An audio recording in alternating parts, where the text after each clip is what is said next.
It's late at night. You're safe and warm in bed. You're watching TV. You're alone. You hear a strange noise. The cat? The dog? The wind? How do you know it's not a werewolf? Just what you are. Welcome to the Cinematic Void Podcast. Cinematic Void is a cult film series that hosts screenings in the Los Angeles area as well as virtually. I'm your host, Jim Branscombe, and joining me as always is... Yo, it's Nick Vance, Paranoid Futures on social media. You can find Cinematic Void on the World Wide Web at cinematicvoid.com, as well as Facebook, Twitter, Instagram, and all major podcast platforms. Patreon. Yeah, Patreon, YouTube, we're on all them shits. And hey, if you really like this podcast and all things Void, join the Patreon. It goes to making this show happen whenever we decide to make it happen. So, I don't know, we're getting a little more frequent here. It's only been a couple weeks since we last did episodes. So, what have you been up to, man? I've just been working on this new Double Life record. I've been projecting a ton because it's Beyond Fest and we are swamped right now. Just getting films to the theater and projecting and all that stuff. It's been a lot, but it's been fun.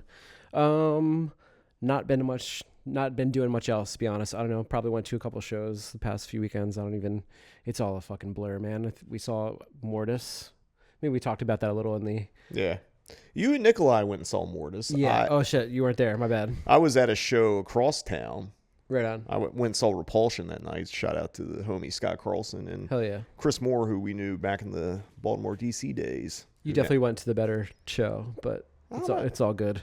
I don't know, man. Just Mortis dressed as an elf or whatever the fuck he's supposed to be. What is it, a goblin? What? I don't know what his gimmick is, to be 100%. I do like his music.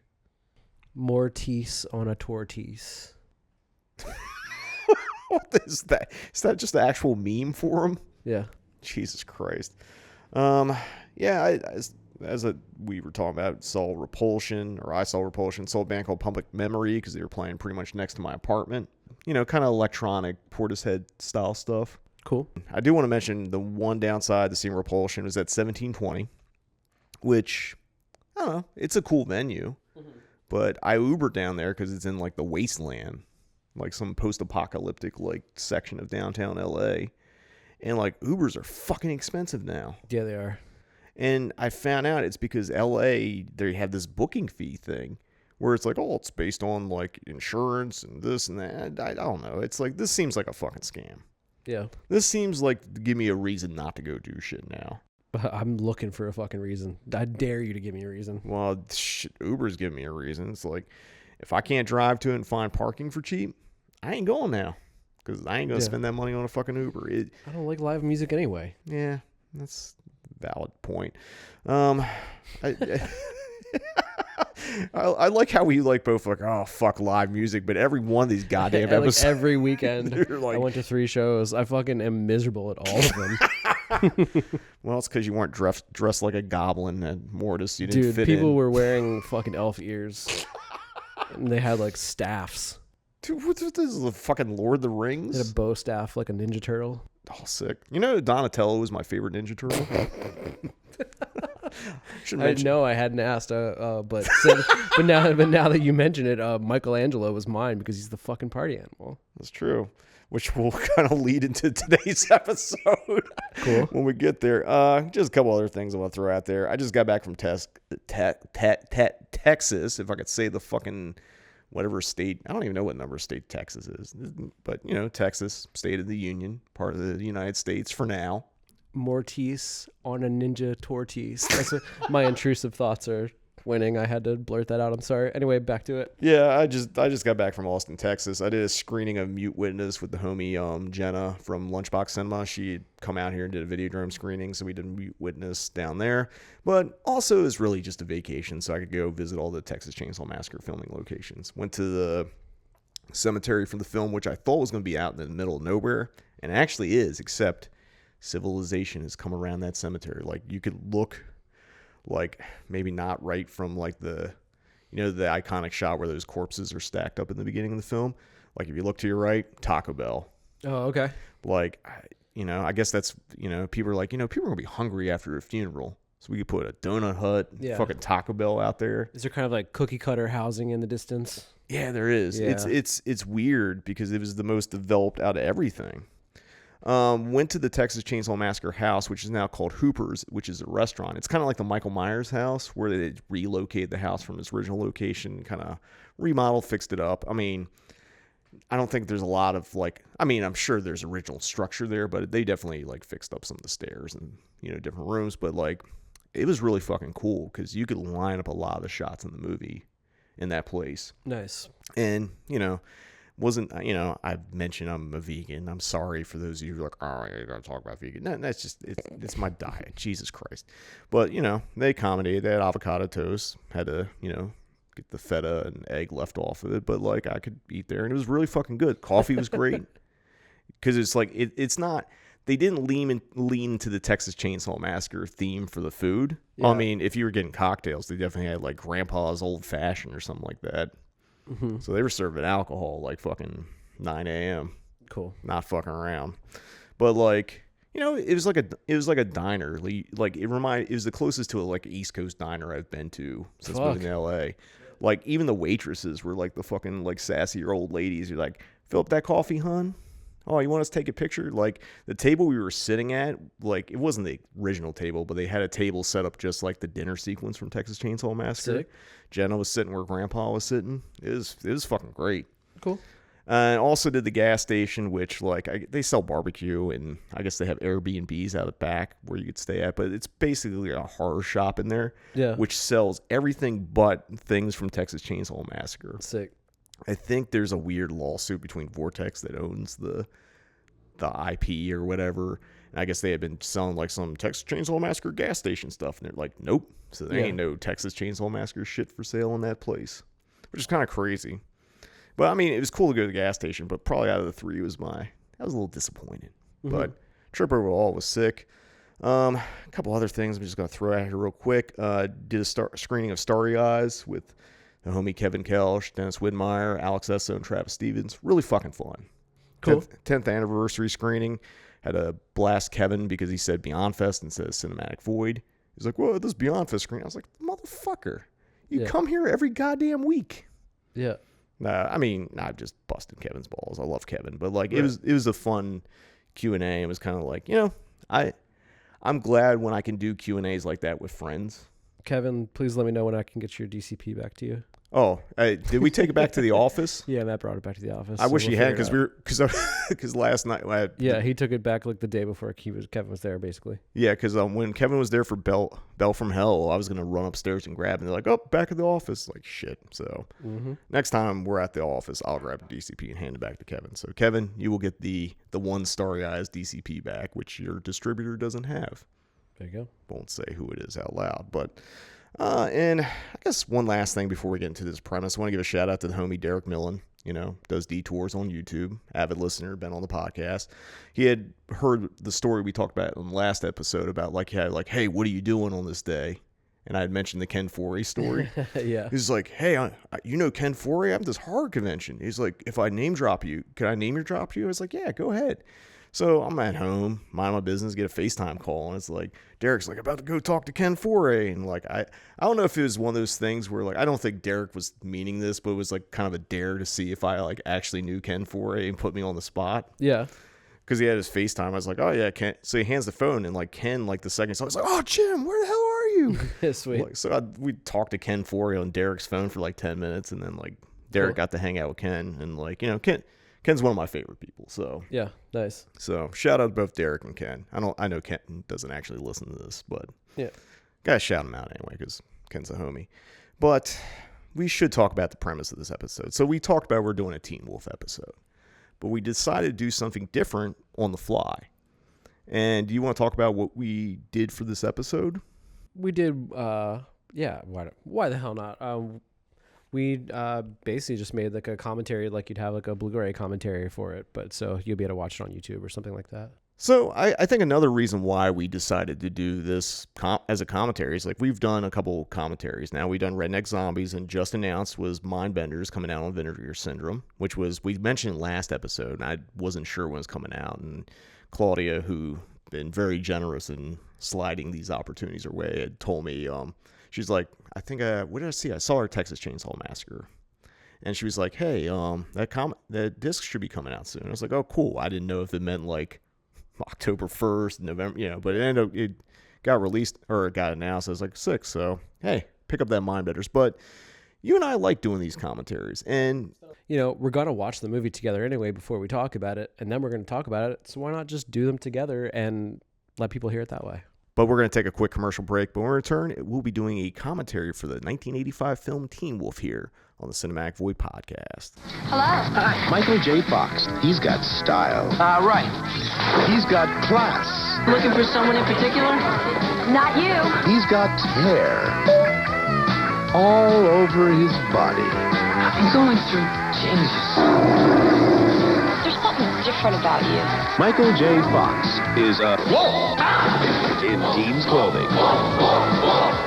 Teen Wolf, rated PG. Now playing at a theater near you. Welcome back.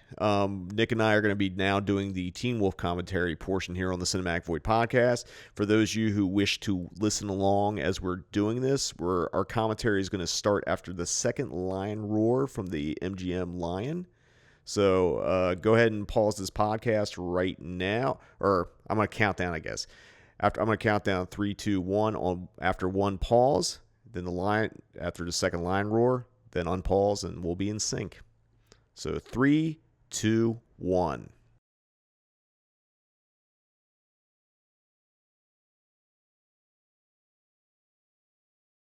And welcome to the Cinematic Void podcast commentary for the 1985 film Teen Wolf. I am Jim Branscombe, and to my right is noted Teen Wolf scholar Nick Vance. Nick, you're going to be running the show for this. Yeah, let's do this.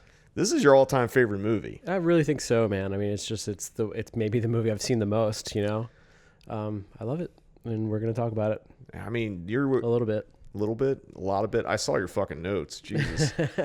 Wait, this is a PG movie. You know what? Fuck it. It's a Cinematic Void podcast thing. We'll just swear through it. So, what did you see this movie originally in theater? Or was did, yeah. 1985. I was 6 years old, so I am old as shit. But here we are, Coach Finstock. Yeah, I saw it as a kid and just loved it and just watched it a billion, as a 6-year-old does. Like once it was out on VHS, like I watched it a billion times and have watched it over the years as an adult as well. I love it. We'll get into it. We'll get into it. I do want to mention that during the credits, as we're waiting for the movie to proper start, you actually dressed as Teen Wolf for Halloween one year. Oh yeah. I think we used that picture for one of those way back Cinematic Void podcast episodes. But nice. We should also talk about why we're doing this. We're actually going to be screening Teen Wolf as a Cinematic Void screening, and you're going to be there leading you're the special guest. All right. So this is just all basketball dribbling here. Yeah, this is a sports movie, a sports teen comedy. I love the opening with the, just that dark kind of synth, but then you realize it sounds like a basketball. Yeah. It's very ominous. It's a basketball. It's like a heartbeat. And then here's our star, Michael J. Fox. Had 2 movies come out in 1985. It was this and Back to the Future. This came out right after Back to the Future. And in fact, so he was already filming this when he got the offer to do Back to the Future when they fired Eric Stoltz. And so he told the crew, like, yeah, I'm gonna go do Back to the Future like at night or whatever. And by the time before they were even done filming this, which they only filmed in 21 days, by the time they were done filming it, they needed extra security because Michael J. Fox had become famous from Back to the Future. Wow. I mean, he was also on Family Ties, and I think part of the reason why he did this movie is they were on an extended break for Family Ties. I forget which cast member was pregnant, Right. But like they had to push back production, so he basically had a window to do this. Totally. And it was like they specifically told them like he only has this time to do it. Like once we start shooting again, like we're done. So it's kind of very 80s. I guess a lot of kids played basketball in the 80s. I definitely did.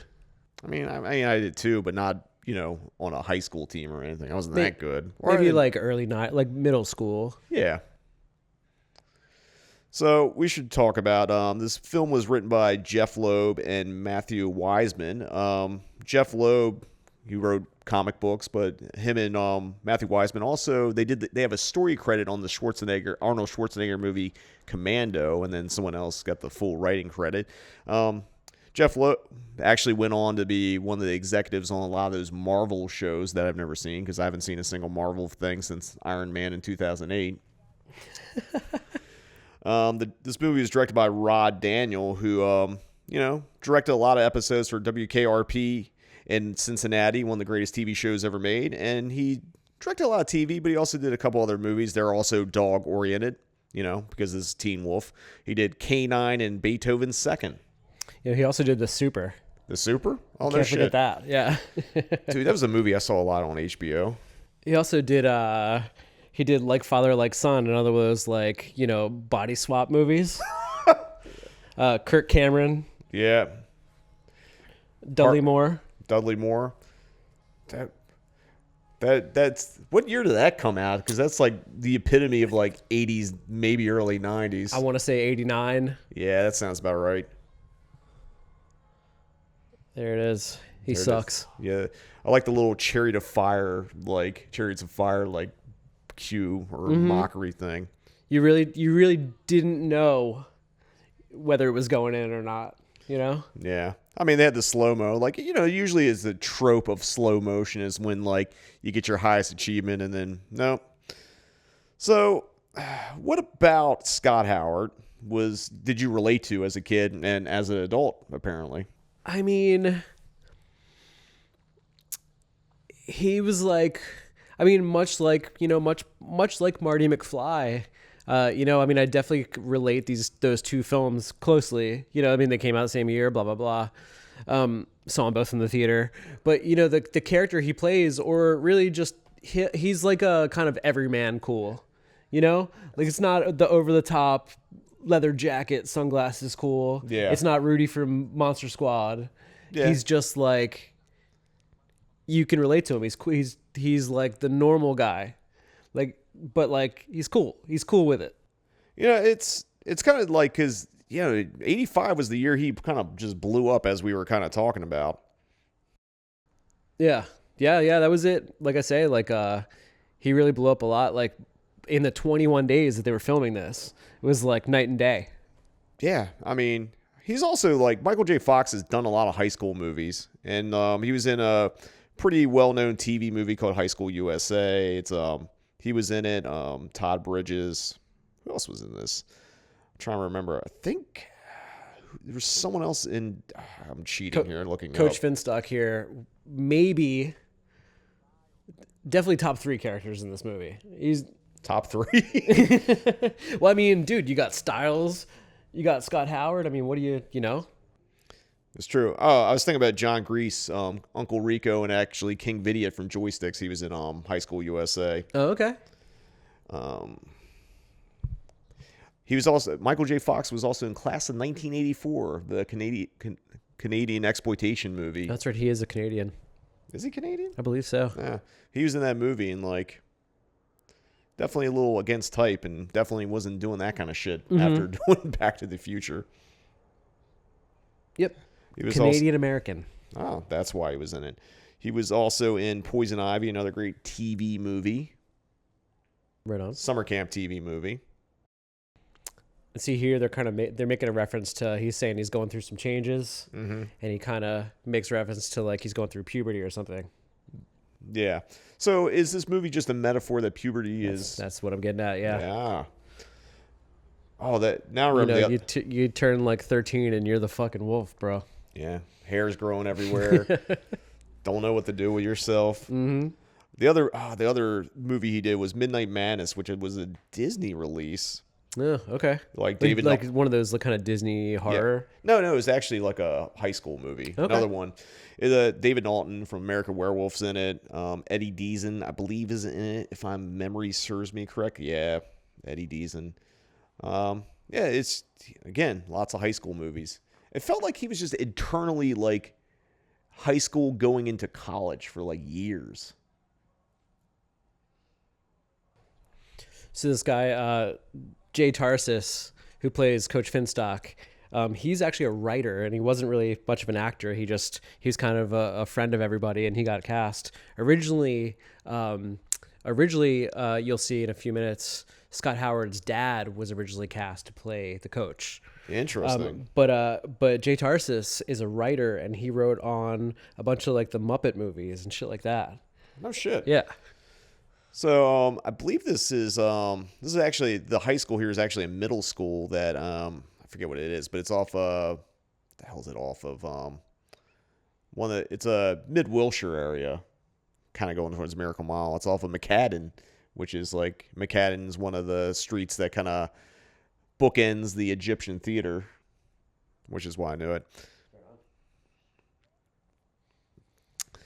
So I'm looking at this arcade. Right here, this whole area looks like South Pasadena. Actually, I think the strip right here, I'm pretty sure, I could be wrong, I'm just guessing. They shot part of Silent Night, Deadly Night 2, the stuff they had to shoot that it wasn't reused from part 1 on this strip in South Pasadena. Or actually not South Pasadena. That wasn't South Pasadena. I need to correct myself. That was actually Sierra Madre. All these things all kind of look close together. Because I think the bowling alley's in Montrose, which is kind of in the same vicinity.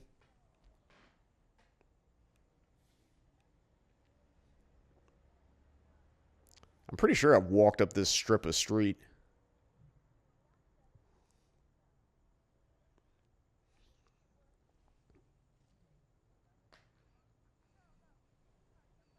This is Boof. Mm-hmm.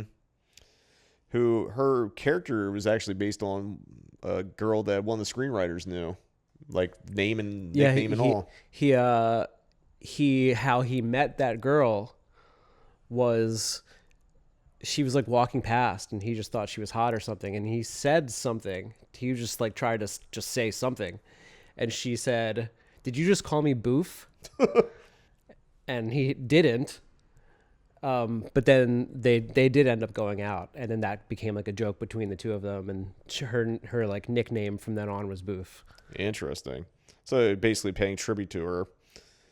So this hardware store this was in South Pasadena. It's kind of further down the street from incidentally enough, it's on the same strip, but like just further down the street where the hardware store from Halloween is, which is now a restaurant.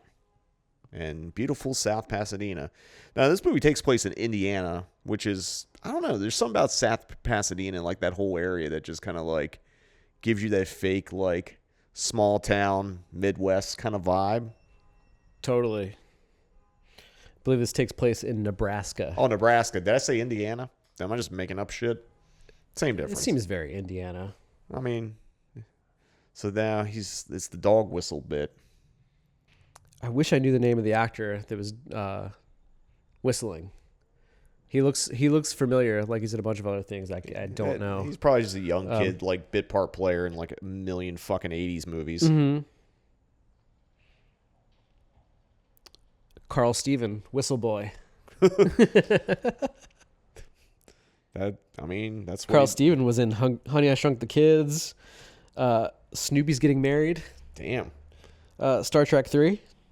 The Search for Spock, which is always weird because Spock dies in part 2 and then comes back part 3. I'm not even a big Star Wars fan, or Jesus Christ, Star Trek fan.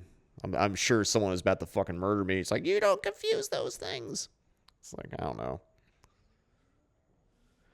Yeah, Michael J. Fox was the great everyman or every kid. Mm-hmm.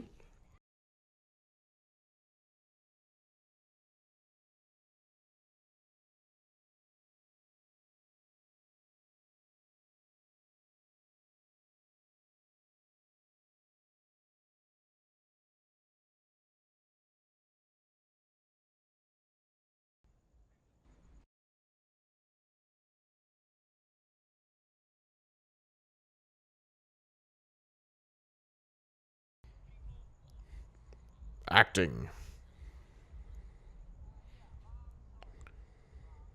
There's the Canadian coming out right there.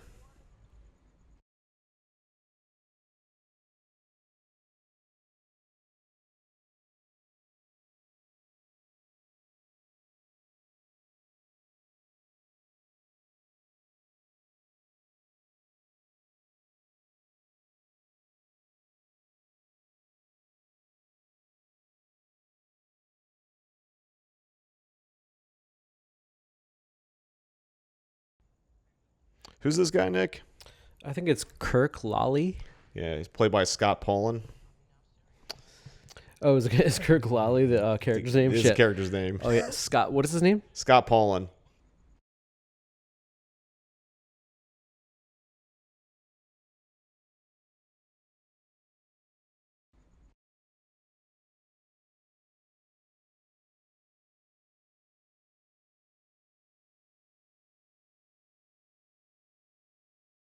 Oh, you're a high school bully. Why do all high school bullies in the 80s just kind of look the same? Yeah, this is Mark Arnold. I think he, if I'm not mistaken, I think he was on Days of Our Lives, kind of concurrently to when he was making this, and then actually quit Days of Our Lives so that he could help promote this. And so they actually had his character killed off. Wow. Another 80s trope here. Underage kids buying booze. The best, dude. The fucking trucker hat, sunglasses, Cigarette. dad's leather jacket. It's actually a good fit. Yeah. The pants kind of suck, but like, what are those?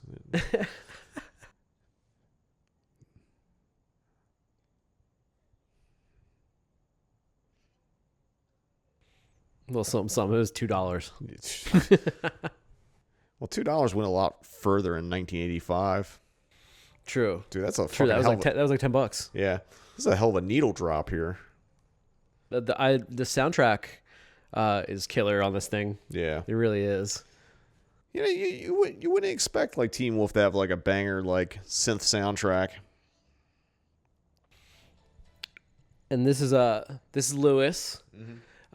Lewis, played by Mark Adler, was in another one of my favorite '80s films, Dream a Little Dream, with the Coreys. Ooh. And Jason Robards. It's a body swap movie. I forgot that Jason Robards was in that. Yeah, dude. I mean, it's not a good movie, but I've seen it a billion times. You know, that's the other staple of the 80s movies. How many Coreys do you have? True, you gotta have the Coreys, dude. Is it one or you have both? It's both on that one. Yeah. And like one of them had a cast. You know, it's a great '80s trope. It's like having Someone's my got a leg's broken arm. broken for like no fucking reason. You know.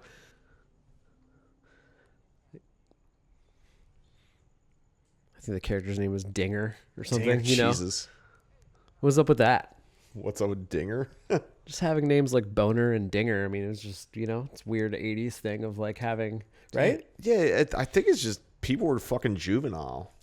Yeah, the writer's room was just a bunch of fucking kids, man. Well, I mean, like, most of the people probably were, when, they were writing these movies were like mid-20s, early 30s for the most part. Oh, speaking of, these are all high schoolers, and Ain't a single one of them high school age. They're all in their 20s.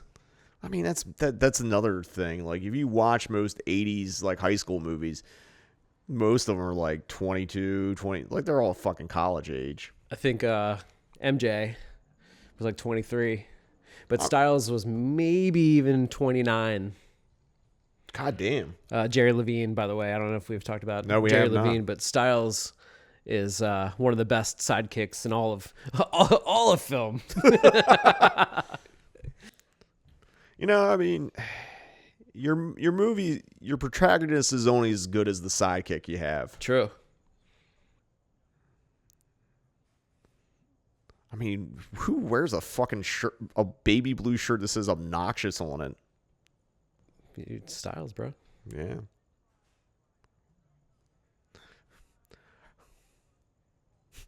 I like the fact that they thought they could just rob this old fucking here. And again, speaking of age, he's sending him in underage to buy alcohol, right? So, and again, Styles, the actor that plays him, is much older than Michael J. Fox at the time, but let's send the young guy in to buy beer now, Yeah, makes sense. Oh, God. I've been stuck behind those people in a fucking everywhere. No one wants someone to have like small talk the guy at the register or gal at the register. I gotta go. Yeah. Yeah, this guy ain't buying shit.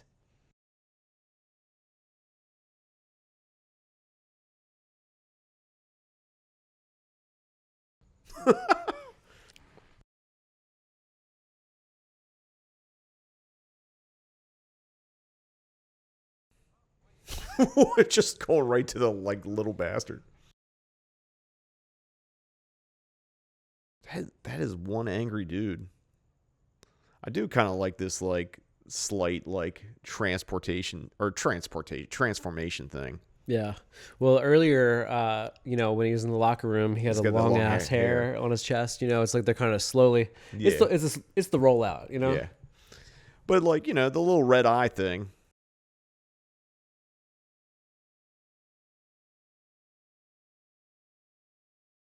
Yes. Got the keg. What kind of beer do you think they got? Budweiser. Oh, it definitely was Budweiser. We didn't talk about this earlier when he was like asking that girl on the date. He's like, "I got a van." This is another fucking Yeah, 80s it's trope. just his dad's work van. Yeah. I'll pick you up. I mean, you remember like occasionally I'd drive my dad's old work van, that yellow like sun, whatever it was, sun van or whatever it was. My dad loved that van. He never wanted to get rid of it. Yeah, we used to. I believe that van carried our band's equipment to shows. Yeah, Yeah. definitely did that. So, what do you think about between now and when we have the Teen Wolf screening that I'm hopefully projecting? And look, well, okay, first off, I think I'm going to get a tattoo that says Boof. Like maybe in like a Valentine candy heart, just like a little pink one, But like, I mean, I can acknowledge doesn't Boof mean like putting drugs up your ass? Is that what it means? Where the fuck is this coming from? Urban Dictionary. So like basically a boof is a fucking drug mule? Yeah. Boof is to like put like pills up your ass or heroin up your. I don't know. Dude, Yeah. man. They don't Boof things. I mean, they don't. Do they even use that in the fucking current rap vernacular for fucking coke rap? I don't think rappers are shoving drugs up their ass. At Well, no, least but not no, they always rap about having mules and stuff. And this probably also explains, like when I was a kid, I had like all the Beach Boys like greatest hits tapes and stuff like that. But I would imagine that that's probably like, I don't know, but like my mom probably got the idea of like Nick loves the Beach Boys because of this. What's crazy, we got to think about that this song is actually still in the movie now, because the amount of 80s movies where like you had to re-license songs. Yeah. Right on. So Styles is actually doing this. is the only actor in the movie that's actually doing this. Now, Yeah. there are a lot of precautions and cables and stuff like that, but everybody else was, They had stunt doubles and such. They didn't give a fuck about Styles, apparently. Styles got those Kanye sunglasses on, Yeah. Too sick. Hell yeah. You got a little pointed ear there. It's going to the Renaissance Fair. Dude, he's going to the, there were so many people at the Mortis show last weekend with pointy ears. It was crazy. All right, just for the sake of anyone that's just listening to this, Mortis is a kind of a Dungeon synth, I get. He's Yeah. like OG dungeon synth. yeah. He was the original bass player for the band Emperor, the black metal band Emperor, and then he decided, just kind of gave up the corpse paint and put on like elf garb or what? Yeah, pretty much. Is he an elf? What is Mortis actually? Couldn't tell you. Nah. Couldn't tell you, but I saw him last weekend, and he had Teen Wolf ears, That's and for so did sure. everyone in the crowd. Now I wonder where this house is. I've done that more than a few times in my life. Because of this movie? Of course. God damn, dude. You got to roll off the hood of a van onto another car. So- Are you crazy? Who do you relate War to, Styles or Scott? Are you a little bit of both? I think a little bit of both. I think that's yeah. That's it, dude. And All maybe right. a little Lewis. Maybe a little loose. I see a guy in this party wearing a fedora that if this was my party, get thrown right out. Yeah. Dude, who eats eating out of a bag of chips at a party? Just like straight. Dude, when I see people like eating when they're walking in the street, I'm like, I can't believe that person's eating walking down the street. So I wouldn't be walking through this party just munching like that, Dude, they're like passing a bag of chips. There's like not even a bowl. Some like a Fritos, yeah. I mean, it's probably. Dude, this- someone wear a Jeff cap? Dude, Jeff Cap's God, they're- suspenders, dude. dude, God. But like not in a. There's probably a '80s like cool way to wear suspenders, but that guy is not doing Nah, it. that guy's an overgrown newsie. You know, Booth just looming. yeah. In the damn, Damn. I don't think Michael J would get dissed like Brutal. that post this movie. So something crazy to think about is that Michael J. Fox actually did not like this movie when it came out. I know, dude. What a dick, really. Well, he's If I, you know, I think like because he was working like, you know, Spielberg production for Back to the Future, Robert Zemeckis and all that. He was just like, you know, I want to do real serious movies. And it's like, I don't know, man. he was quoted, What the "Hell yes, That's pretty racy for whatever this movie. totally." So there was an interview where he was quoted as saying, "Steven Spielberg's down the street making great movies, and I'm playing a werewolf." So what a dick! I love him, but also fuck him. Yeah, man. You know, Because look, dog. This is the best movie you did. I'm sorry. damn. You know, I love many of them. yeah. I like, you know, Frighteners was good. Frighteners is great. Absolutely, man. Yeah. You know, I've been on record about not liking any of the Back to the Future Sure. movies. But I do want to mention his house. We didn't mention this earlier, like filming location wise, the house he has in Teen Wolf is like right down the street from the house from Back to the Future, isn't it? Totally. I think it's same street. Yeah. That's the Hollywood magic there.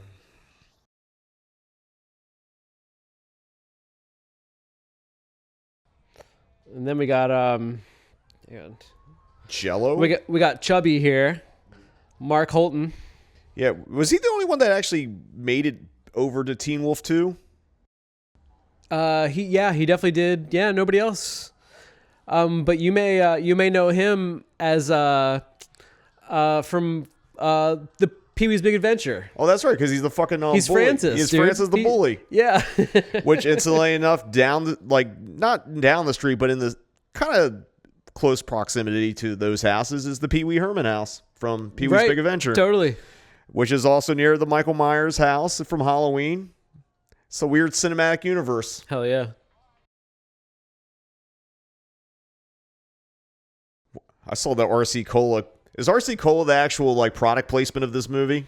Oh, I don't know. Crazy. I've seen quite a bit of RC Cola products.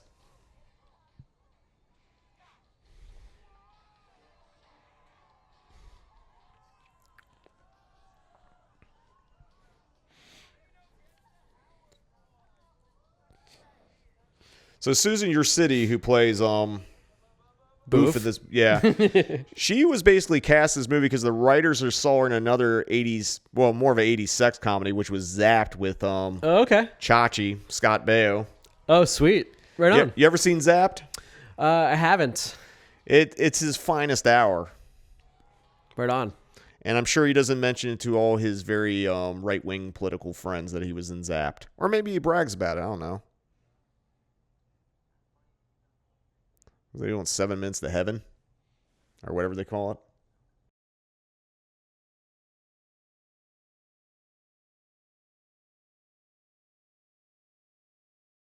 Ooh, foreshadowing. Well, not really foreshadowing.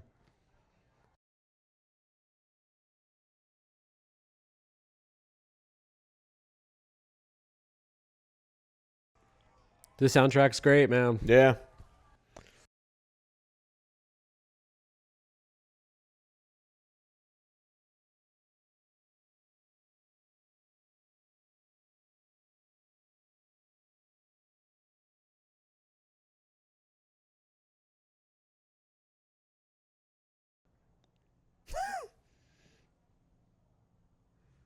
I guess this is more the puberty, coming of age, sexual awakening.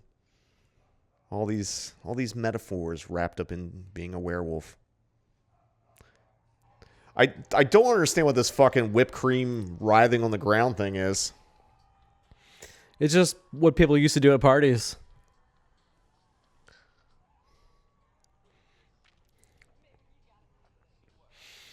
And like the thing about this, right, is you know, like, well, Mick obviously goes to like the other school. Yeah. He's like from the town next, the next town over or something. You know what I mean? We fucking hate those guys.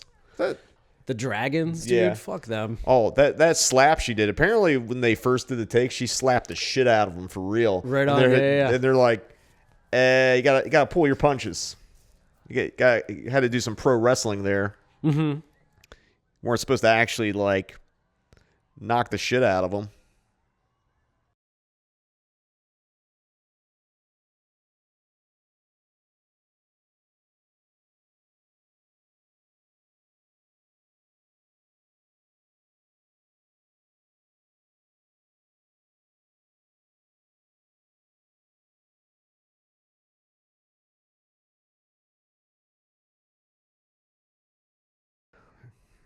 Man.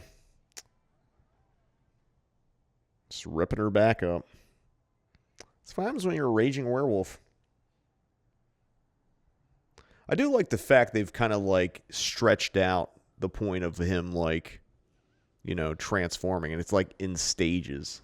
Yeah.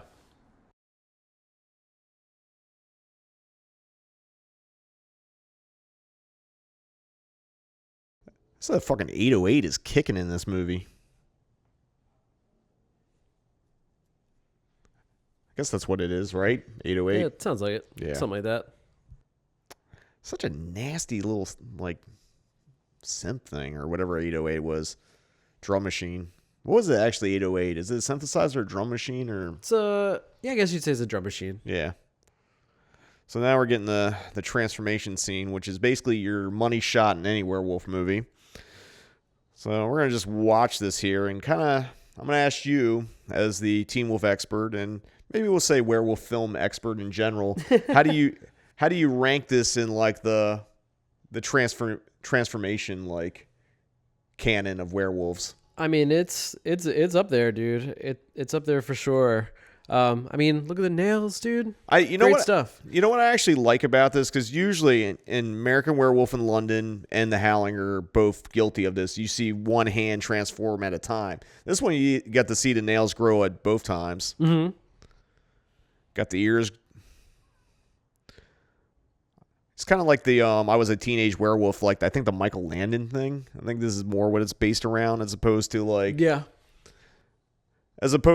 just being actual like, wolf-like. It's more right. like humanoid wolf. Mm-hmm. Or wolf boy. I do think that this is it's all in the way that it was edited, really. Yeah. Is what makes it great. Yeah, it's pretty simple and But like it's well done as well, but Yeah. it's all in the editing. I know it's like hours and hours of like 8 seconds of footage, of course, well, because you got to layer him. And it's not like there's not a lot of like facial bladders and like animatronics and stuff like that. Mm-hmm. So it's like comparative like American Werewolf or The Howling. It's not like as elaborate, but like it does the trick. Right. It's a little bit more than the Lon Chaney Jr. like Wolfman transformation. Totally. It's a pretty spacious bathroom.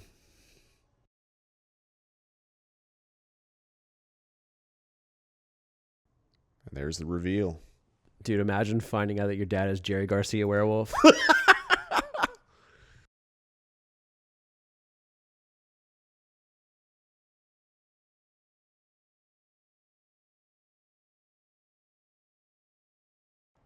Wait a minute. How did he never notice his dad changed into a werewolf until now?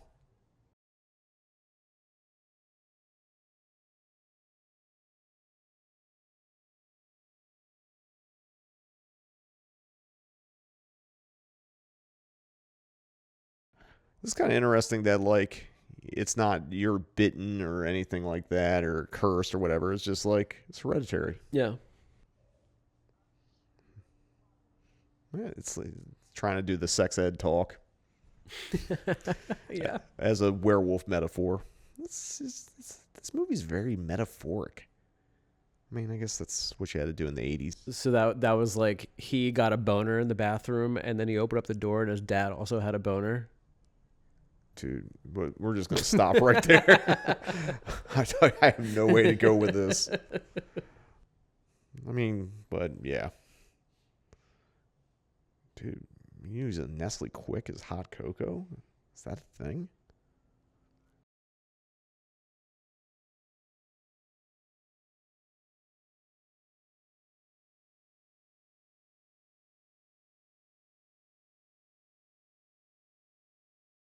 So now they're having the talk now.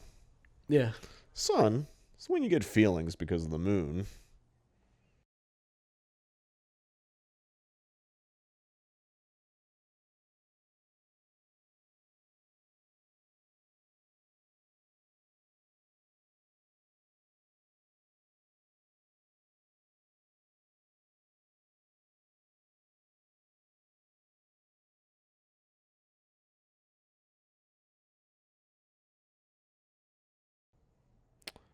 Paraphrasing that famous Spider-Man line. And Jeff Loeb did write Spider-Man comic books. Yeah. So, full circle.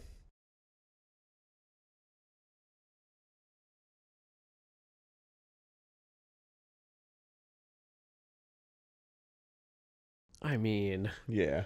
the acting, dude. Yeah. I mean, the way this is played so straight. Honestly, the way this film is a comedy, yet the way it plays all the werewolf stuff, it's like silly as hell, right? But it's played so straight. It's fucking, dude. I mean, Well,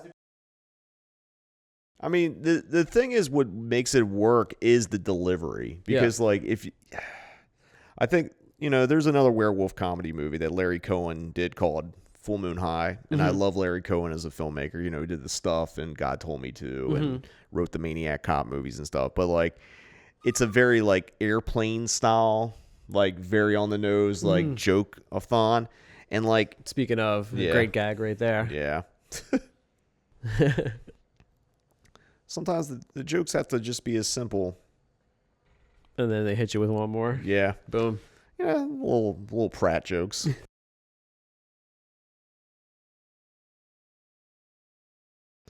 This is basically the werewolf have more pheromones, and it's just now girls are like, yo, what's up? Masculinity through werewolfism or lycanthropy.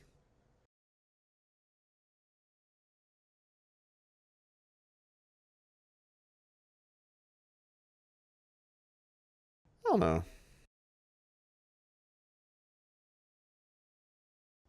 Seems conflicted. Where the fucking balloon falling out?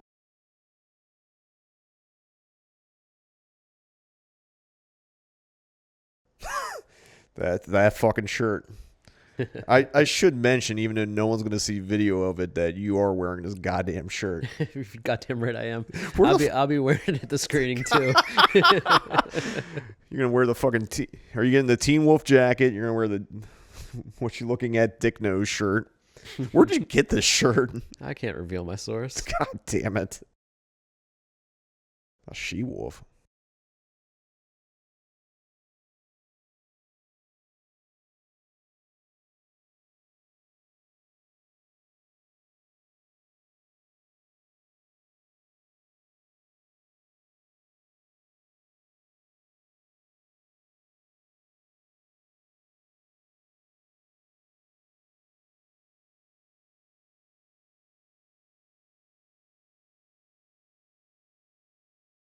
Can't concentrate. He's flipping back and forth between different classes.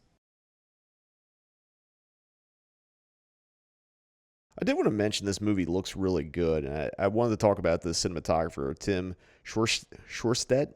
He did a lot of the 80s bangers. He worked on Critters, Bill and Ted's Excellent Adventure, Mannequin, and even did some more recent classics. Well, not really recent, probably over 20 years now. Idiocracy. Office Space. Office Space. Oh, he was Mike Judge's guy then. Now, Bill and Ted's Excellent Adventure. I already said that one. My bad. I didn't say Office Space, though. So now we're getting another transformation thing. I guess this is the metaphor that getting a boner in front of the class. Right. So coming up here is, right here. Yeah. Michael J. Fox is the greatest, dude. Look. Yeah. Dude, that's pretty good. I wonder how many takes he did and how many did he do where yeah. Yes. Hilarious. Was that actually Perfect. him or a stunt man? I think that was him. I'm 99% certain. Look at the fucking graph writer. They looked a little different back in the day. Yeah, Usually Fucking that was, where's Waldo? Fucking hooking the place up. yeah, point his tag.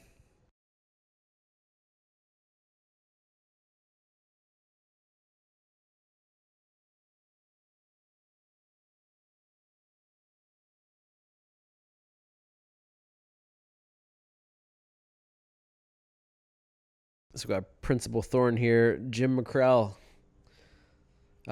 In everything from Annie Hall to Gremlins to The Howling. Oh yeah, he's the one newscaster in The Howling. Mm-hmm. Yeah.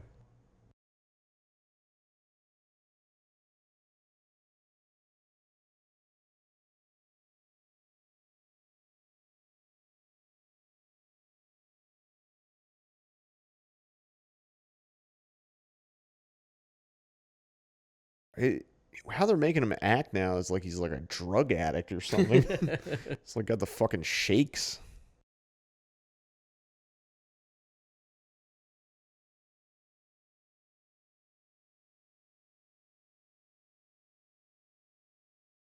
I've seen this before when I was a newscaster, not a principal.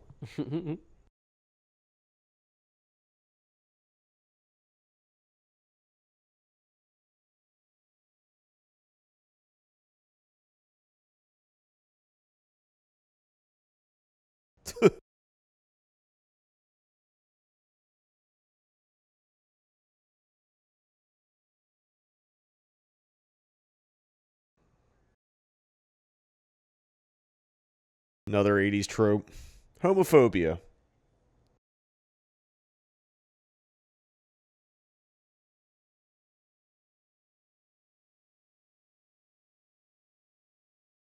It's weird how, like, that was the go-to default thing, was like, oh, wow, that was a quick transformation there. So, fun fact. Yes. Director Rod Daniel did all the wolf growls in the film. Wonder why I did that. Just maybe the budget or just, like, wanted to do it. Yeah. They used to have that sled in the background. Which was, this shit was big in the 80s. Sleds. You have some nice hills by your house. Yeah. They go a lot of sledding as a kid. Also got a chainsaw behind them. I didn't own a chainsaw. My dad might have. It's kind of like the Texas Chainsaw Massacre model. Nah, it's a little green. I think that one was yellow.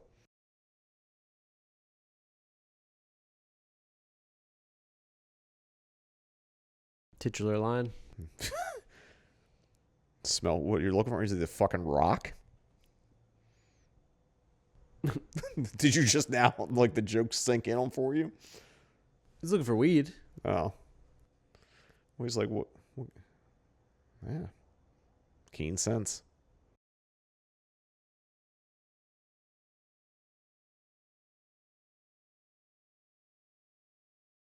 TW. Just already branding him.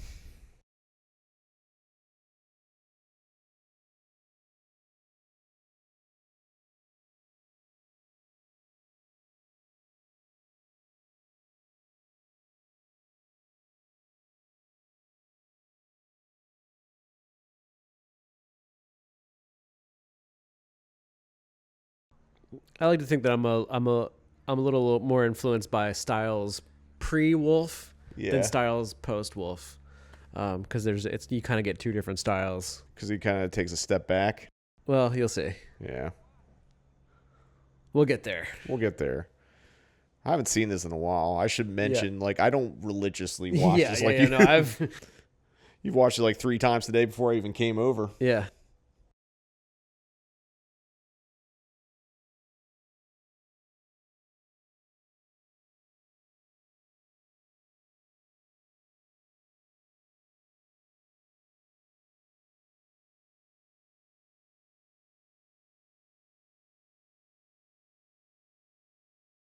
Is Dad being his wingman here? Scott's being a dick, dude. You know what?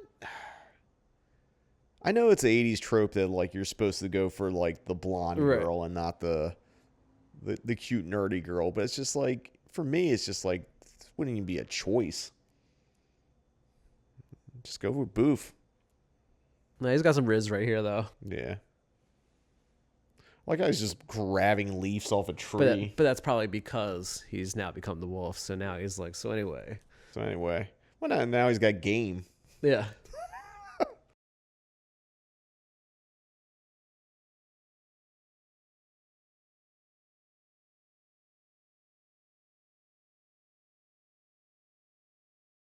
This is the sad cue. Mm-hmm.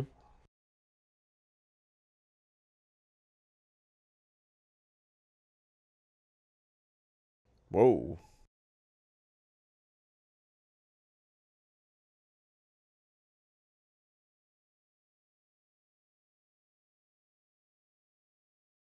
See, so they're childhood friends, like Yeah. beyond just teenage, you know? It's true love. It's been there the whole time. Mm-hmm. Scott's just got to let the beast out.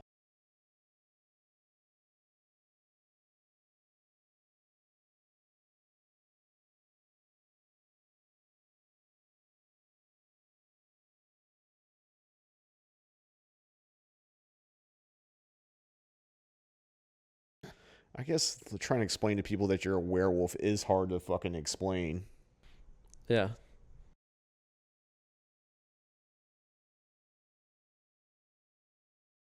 You know, the other thing about Michael J. Fox in this movie is a lot of his like fits are pretty like still, you know, you get rocking now and True. still look normal. I think that's the thing that, even though I'm not big on Back of the Future, I think the way he just carries himself, like he just looks like he is the every kid, even when he's 30. But fucking Styles jacket right there, Jesus Christ, it's like some Prince shit. Actually, what that whole outfit, goddamn. From the sneakers to the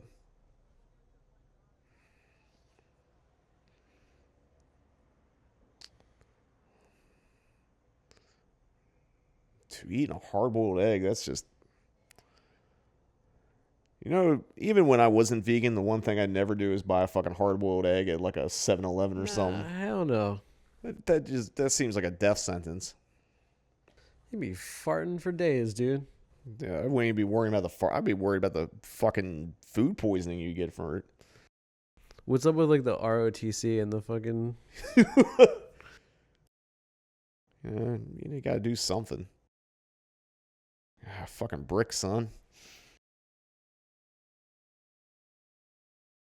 You're eight. Dude, I'm telling you, like maybe the best character in the whole goddamn film is the coach, dude. He's the best. You know, you always need that character to kind of steals the movie that's not really in it. Yeah, right.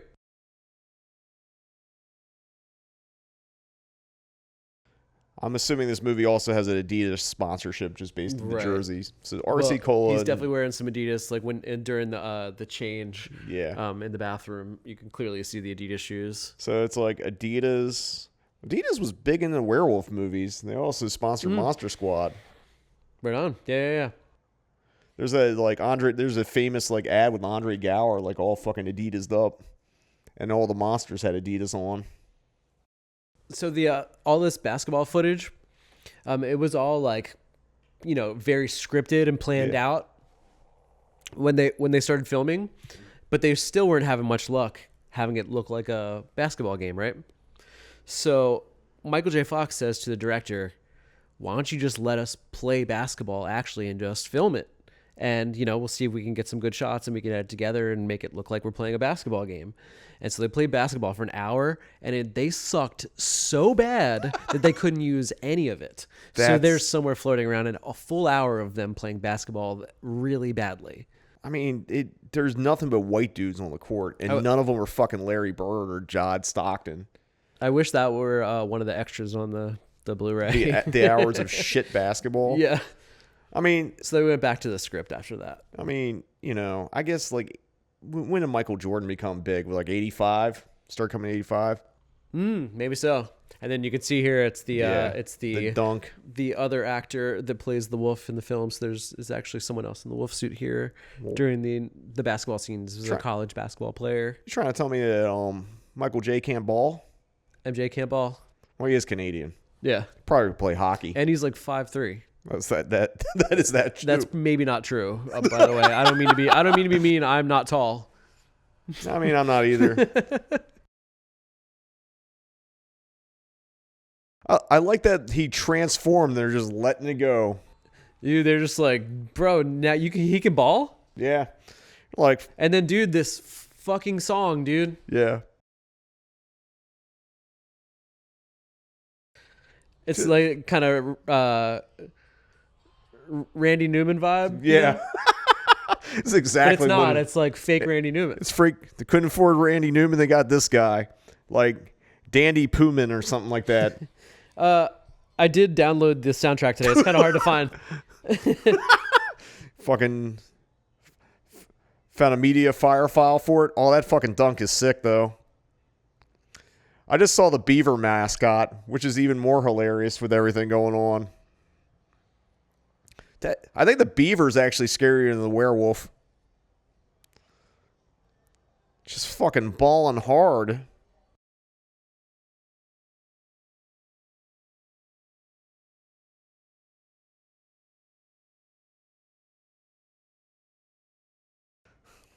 He's just running up the score. And so this is the bowling alley in Pasadena, by Yeah. the way. What's the name of it? Oh, hold on a second. I gotta look at my notes. Right on. We were talking about it earlier. Yeah, because I think we're gonna try maybe do a location video for this, because all these are pretty close together. So this here, it doesn't actually show that it's the bowling alley. This is actually just filmed at the bowling alley. It's like the But- concession area of the bowling alley. But Because then like, there's a bowling scene later on that's filmed in the same place. I mean, bowling alleys kind of like back in the day were like, because there were bars, they had like food stands, Yeah. which is like, now if you go, I just got back from Austin and like I was at a place that was a bowling alley, a roller rink, an arcade, and a movie theater. Right on. That's where I did a screening Mute Witness at. So now this is like the big shit. There's a bowling alley near where I grew up, and the guy that ran the place kind of looked like the guy from The Hills Have Eyes, and he Michael had like one of Berryman? those crab hands. Oh, no shit. Yeah. That is. So what is Yeah, this? it's like the duck pin bowling alley in Brooklyn, Baltimore. So now he's just straight up Mr. Cool Guy, Yeah. Wolf at school, So the bowling alley is the Montrose Bowl, Montrose, right which on. is in yeah, Montrose, California. Mm-hmm. All near. Yeah, this is fucking bootleg Randy Newman. Who the fuck did this song? This is a totally different song, you know? But it But sounds yeah, like, kind of that same sort of thing. This It- is let's see.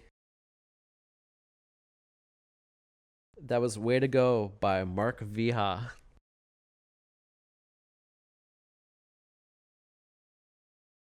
Oh, he's only vice principal. Oh shit, I forgot about that. So he has a bit of a complex. Yeah.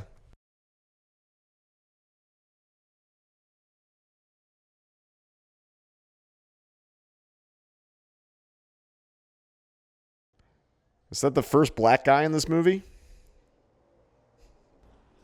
Jesus, maybe. Because there ain't one on the basketball team. I'm not trying to say. They are bad at basketball. Yeah. Well, yeah. I'm not trying to add like this weird like racial thing to Teen Wolf, but like, And it's funny because now it's this college basketball player that's playing basketball with people who have never touched a basketball in their life. well, I mean, as long as you focus on him, it's Look like, at the way they're running. yeah. It's hilarious. Oh, they changed the beaver to a fucking. Is that supposed to be a werewolf?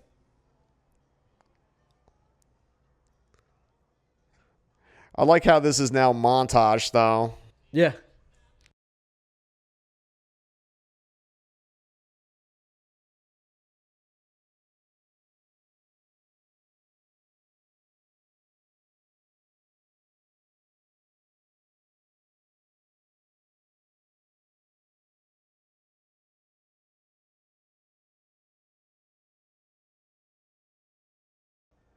It's got an A. Maybe Oh, this is the same song, actually.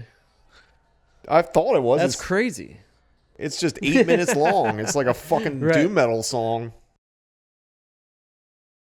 It's probably at the same BPMs. Team Wolf can't miss. They're killing it. And so most of the team's happy that they're winning, but a few of the folks just aren't so happy. It's like it's a complex. You can't be like stealing. It's stealing a team. thunder. Damn Yeah, it. Yeah, it's a team. There's no I in Teen Wolf or team. I don't know where I'm going with that. I noticed that Michael J. Fox is a very big hands and pockets actor. Yeah. Dude, what the fuck? This is like a Doberman head on So there. see, Styles Styles just can't help himself. He has to just merchandise. And maybe Styles just isn't that great of a friend, really. As soon as he turns into the wolf, he's like, let's fucking make some money. or He's kind of a dick, dude. I mean, Or maybe he's just sometimes you just jump on a fucking, you see a good idea, you fucking go for it, man. Maybe he is just an entrepreneur. You're right. You convinced me. yeah, I mean, but is he cutting Scott some checks out of this? See, that's where you get it. If he's giving him a percentage, Yeah. some crazy ass. This is like Tennessee Williams or some shit. God, where is this? Like, it's Nebraska, right? Yes.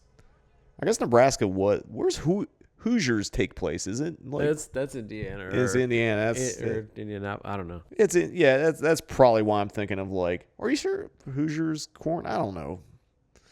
I don't know why I'm confusing Indiana with Nebraska, but I guess they're very white. This is my point. That's a hell of a dressing room for a high school.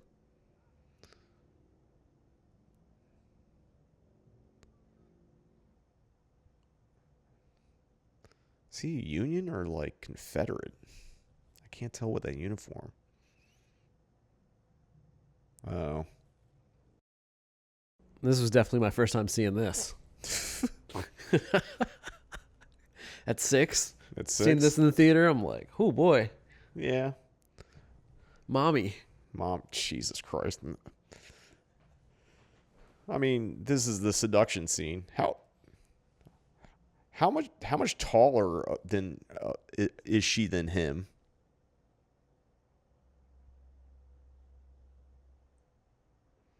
See?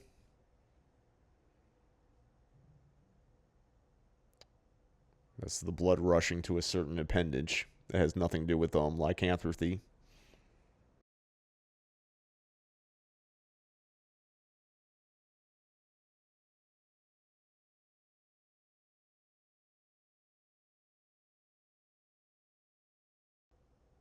Wow.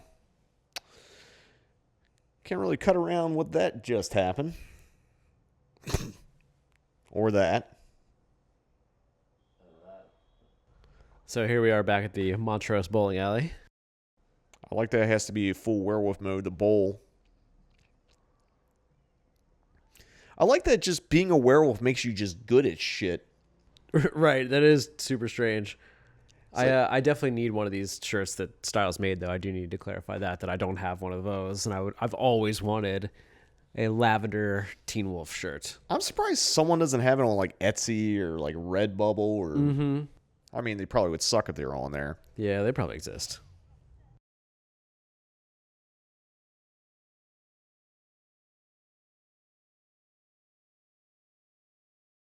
And then your RC Cola again.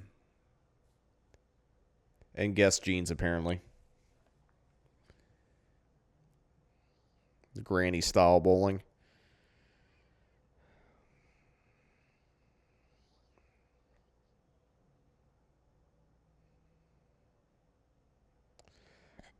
She's got the double belt going on.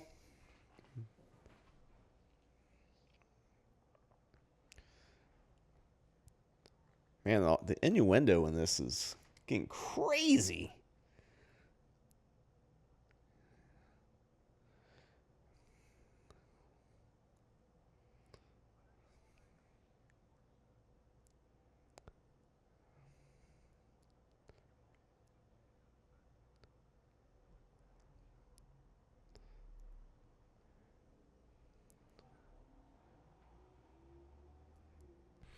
So never mentioned again, but that's some potential deep Teen Wolf lore. Yeah. Is That- that his mom was murdered by Mick? That's crazy. They never bring it up again. I mean, yeah, I guess the mom's out of the picture. Yeah. But wait, they're He still is my dating. boyfriend. Didn't you just fuck him in the fucking goddamn Can't resist the wolf, dude. Yeah, it's just like, oh, we just had a one post, play fling, but I'm still gonna date this guy.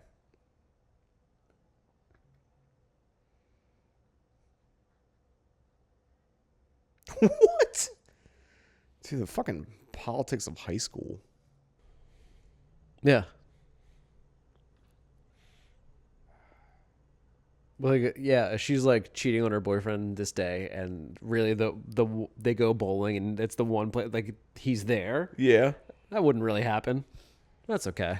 Yeah, I mean, I guess there has to be conflict because you gotta get Scott back with Booth. Yeah. Although it's like, is Booth gonna be all about that after like that kind of stuff? Not stopping the balling though.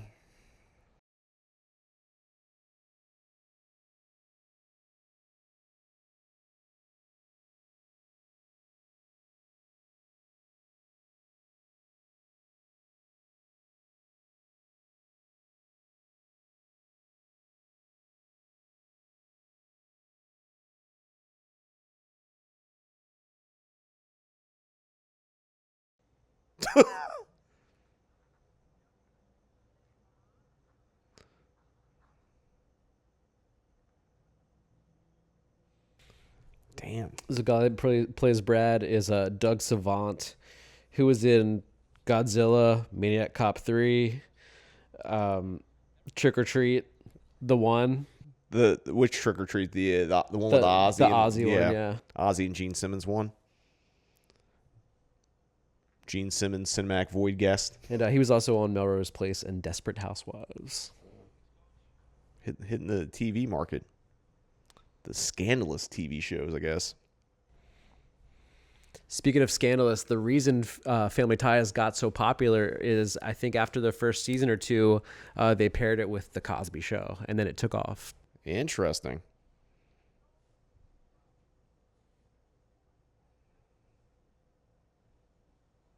Even Swamp.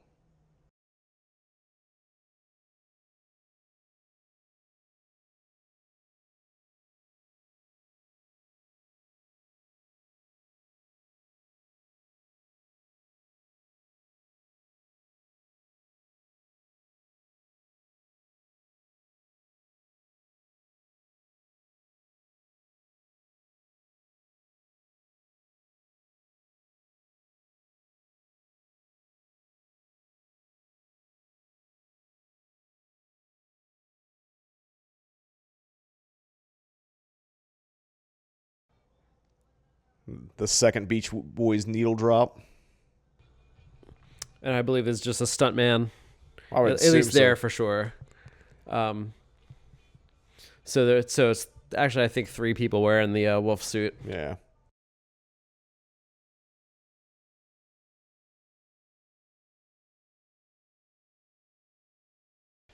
I'm assuming the close-ups are him. Mm-hmm. This is But definitely just not not the backflips. Yeah. I'm not sure where exactly they're at, but it does look like they're driving around South Pasadena, or like that area. Mm-hmm. Fair Oaks, yep. Yep. That's definitely South Pasadena. Because if you go at that intersection, if you turn like right, there's that movie theater that was in Scream 2. Right on. It's I forget what it's called off the top of my head.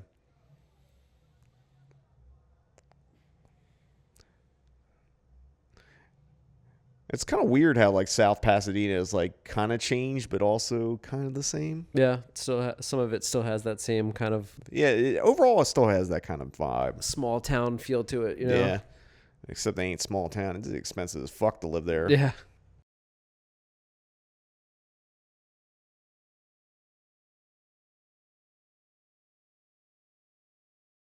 Adding machine.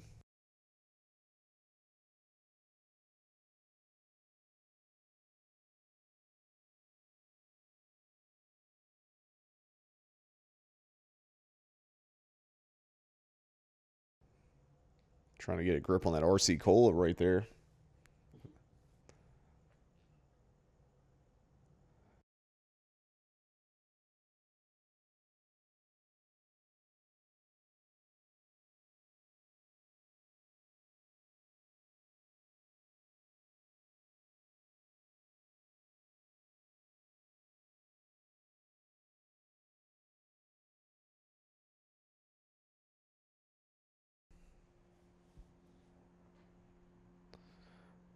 So now we're getting like the deeper plot point of like the assistant principal was mad about the werewolf stuff.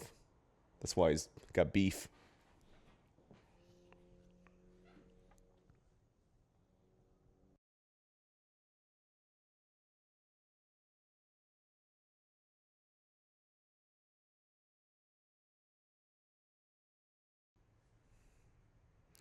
So I guess Dad is talking about like, you can do all this cool shit, but maybe, kind of do it within reason.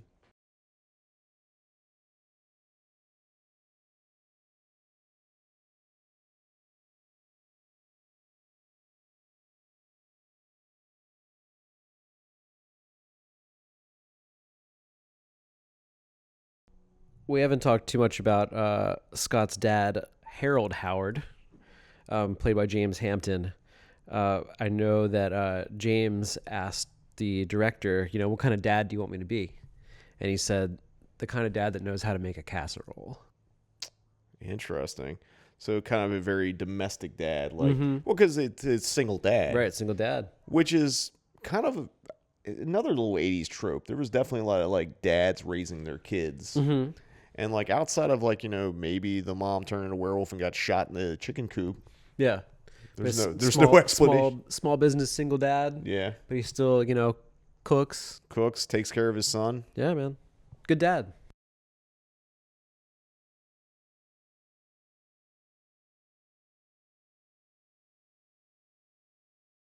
Again, Michael J. putting his hand in the pockets. The dance is also a big deal. I mean, it's just an 80s trope too, right? Yeah, But Okay. but like definitely Back to the Future also, it's like it's all about the it wasn't prom, it was like the homecoming dance, I think, Yeah, the it's under the a- sea thing or whatever. But yeah, it's like an 80s thing, but I never felt like the school dance was a big deal, especially by the time I was in like high school. No. Like maybe middle school a little bit where I lived. But like by the time I got to high school, school dances felt like something to avoid, not go to. Oh yeah, definitely. know? Well, I mean, it's But in Punk movies rock. in the 80s, the school dance was the pinnacle. Like that's the highlight of your high school right? years is like how the high school dance, prom, homecoming goes. Sure. But I think that's like that was what happened in the 80s was a carryover from the 50s and like those kind of dance things where it's just like actually even as late as like fucking American Pie. Right. Wasn't there a big dance and then an after party? I guess this was more like I guess when you get back and then there you got.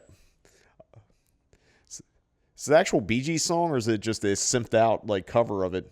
That's I think is it it's the slightly real song. You might be right though. It just did say it said in the subtitles, yeah. but it may not be.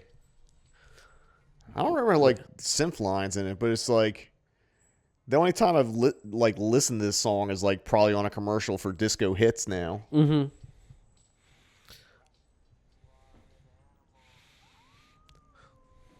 I'm more into the early Bee Gees kind of Beatles sounding stuff yeah. personally.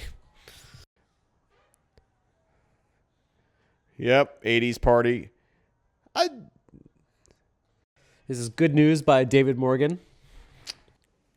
It's like a Huey Lewis in the news. Yeah. Just getting something that's just slightly off. I mean, they probably spend most of their music budget on those using that fucking Beach Boys song twice. So the wolf arrives, right? The wolf arrives and the vibe changes. Yeah. Everybody is stoked. The wolf is here.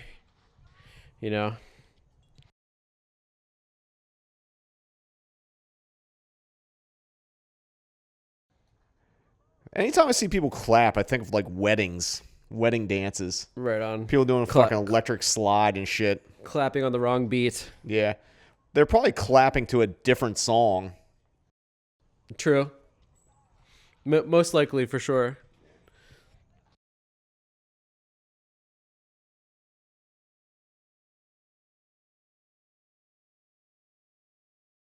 Yeah, I'm definitely getting the Booth tattoo. There you go. My one true love. Everyone true love.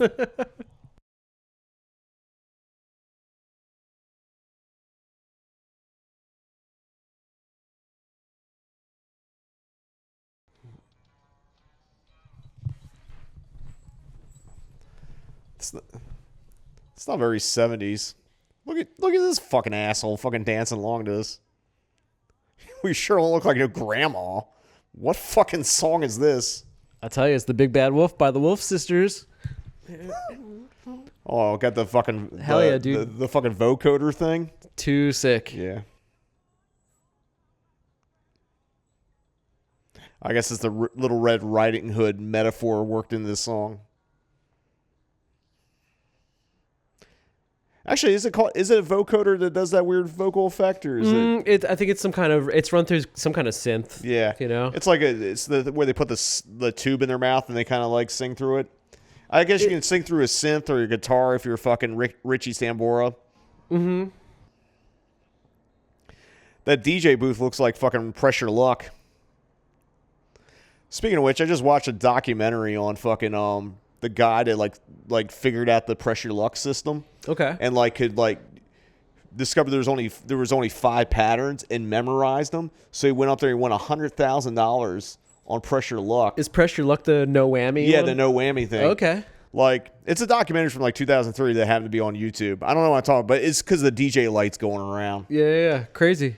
I don't know. Also another 80s trope, Pressure Luck. The show was sick. No whammy, no whammy, no whammy. Stop. Trip to the Bahamas.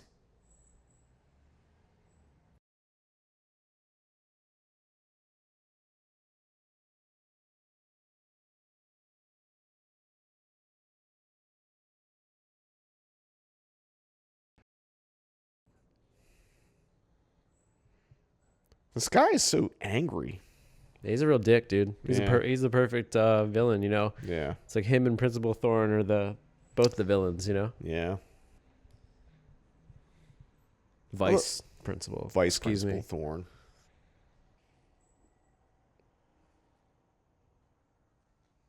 Oh, what is this?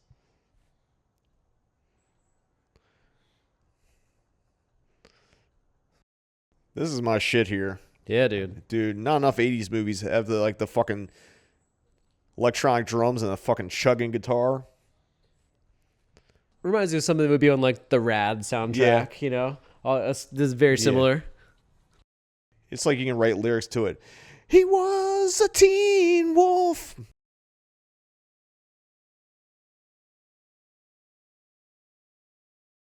Not only you sucker punch, you fucking kill the vibe. You turn down the 6th song.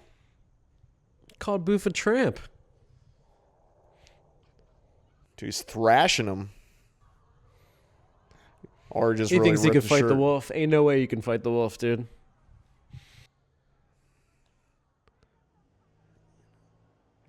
Why does everyone just call him an animal?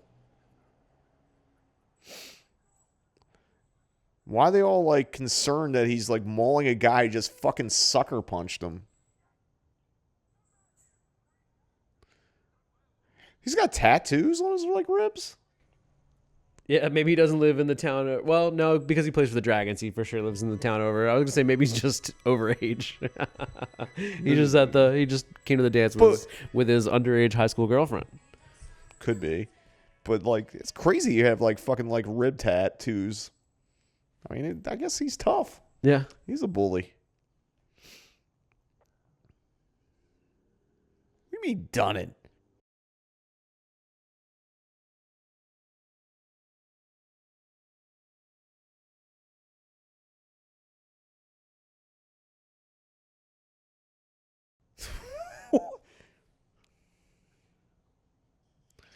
You're going to expel him after he got punched?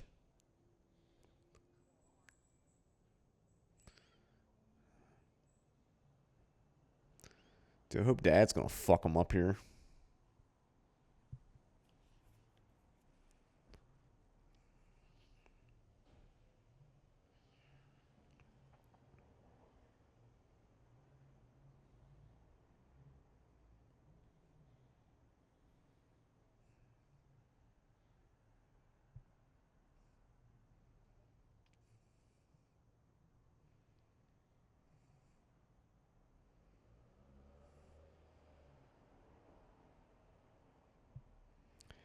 That's actually a little subtle acting there that he just like kind of shrank slightly. And I guess pissed himself, but like.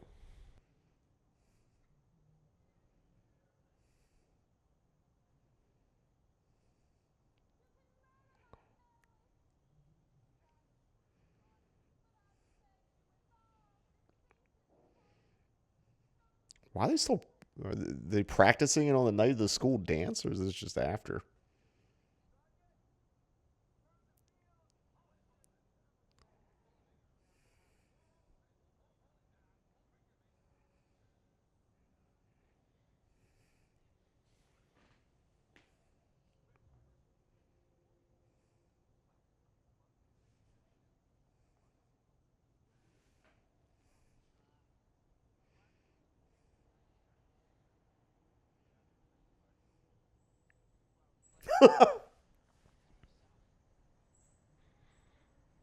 Wasn't he in?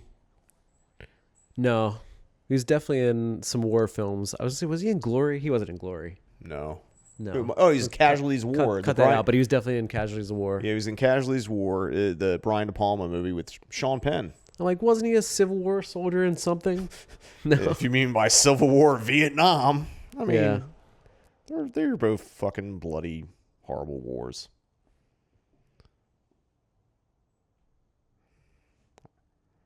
I guess he's a Union soldier in this, and he's coming to take over the South. I guess that's what that is. It Gone with the Wind that they're actually doing as a play? So Styles here, who was also in Born on the 4th of July. As we're typing, Jerry Levine.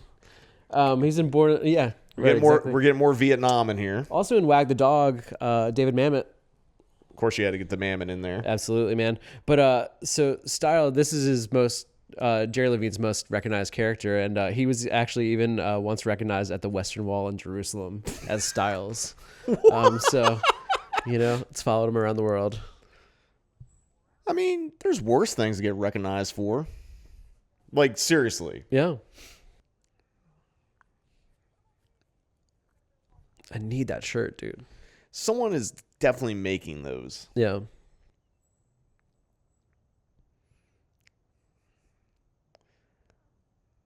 Dude, like his jacket too. It's a good fit. So, there's some good fits in it. The thing is, it's like this movie's like fashion-wise not overly 80s. I mean, there's been moments of it clearly. Yeah, she looks like Pat Benatar. Shit. Yeah, she does. But in that classic, Pat Benatar sense. Mm-hmm. So now he's like repressed the werewolf.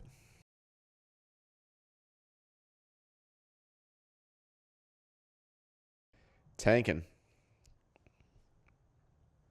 Or is he not even on the team right now?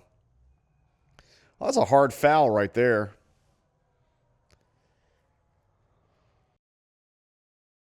So this film has a few different names that I probably can't pronounce in like different countries. Well, it's pretty awesome. Like in Spain, it's called De Pelo and Pecho. And again, forgive my pronunciation on any of these, but that just means hairy chest male. In Spain, where like Paul Nash, you play the Wolfman in countless movies, they did not have a way of saying Teen Wolf or some variation of it. They called it hairy chest man. And then due to the popularity of Back to the Future, in Brazil, this was known as Garoto do Futuro, which means the boy from the future. Because in the future, everyone's a fucking werewolf. Is that what this means? And then in Italy, it was Voglia di Vincere. I can't pronounce this shit, but it means desire to win. So basically, I guess they kind of market it as more of a sports film. So yeah, this is a sports film. This is a comedy. But so the guy who. Bill Simmons is who you're talking about? Yeah, Bill Simmons, who was on ESPN. He created 30 for 30. Ringer Sports website, which was sold to Spotify for $200 million. Jesus. And he wrote a book called The Book of Basketball. And in that book, he said that this was the greatest basketball film of all time, and kind of comparing Michael J. Fox's character to Kobe Bryant of all people. What? Um,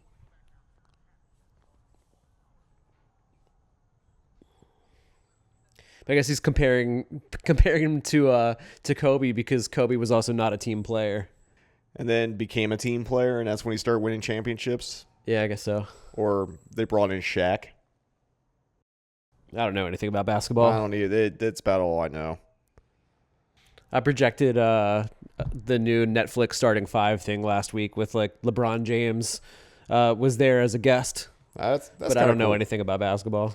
I mean, I know some of the players. I know like fucking, Larry Bird used Yeah, to from get- back in the day, but yeah. you don't know anything about basketball. I don't know. I You don't know know what I shit mean? about basketball. Yeah, I mean, I understand how it's played, but sure. I know we live in Los Angeles and it's Lakers town, and I assume does even Jack Nicholson even go to the games anymore and sit front row? I think he like went to one semi recently. And it was the first one in a long time, and they made a big deal out of it.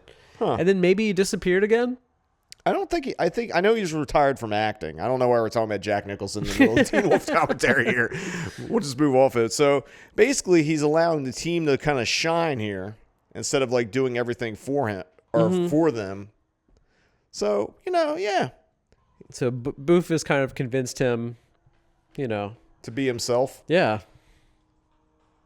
A sick old 808 drop again.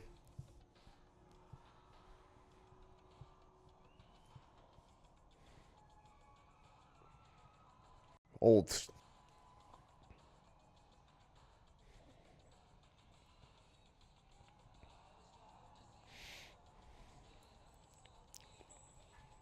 Is this like the off-brand David Bowie? It's pretty sick. No, I mean, I'm not actually going to complain about it, but I'm just Yeah. saying, like, this definitely sounds like some 80s Bowie shit. Totally.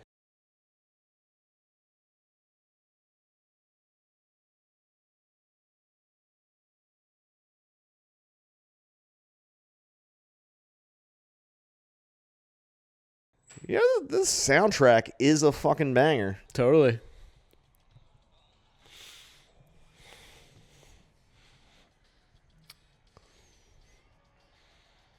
I believe this is Mark Safan with Win in the End.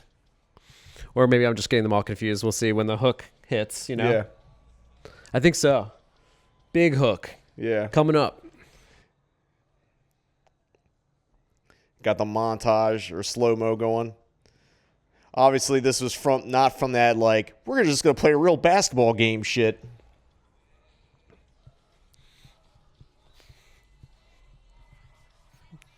You're correct, sir. He's hitting them. Yeah. Maybe he doesn't need to be the wolf after all. They're still losing by like a lot. Yeah, but they're getting their shit together. They're on the comeback trail. Although they're just letting that guy. Not if Mick has anything to say about it. No. He's got the little knee brace. I always hated that this guy's name was. I always hated that this guy's name was Mick. Fuck you, Mick. I mean, Mick does kind of rhyme with Dick. But Although it rhymes with my name, motherfucker. or Nick. I think I only actually know one Mick, and it's Mick Garris. And Mick Garris is a nice guy. Fair. No offense to Mick Garris. No, Mick's cool. I'm not big on Yeah. people named Mick. I'm sorry. Yeah. Mick Garris is cool. Mick in this movie's a dick.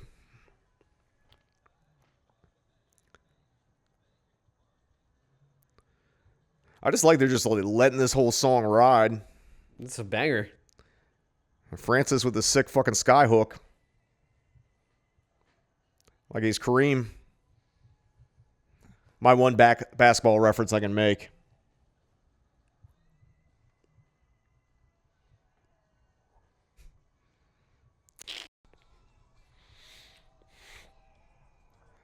So the soundtrack isn't on any of the streaming services, is it? It is not. So you have to actually individually find these songs, or were these songs written for the movie? Yeah, they may have been written for the movie. That I don't know for sure. Because I need this song. Yeah. It's going to be my new, like, fucking jogging fucking theme here. I'll send it to you.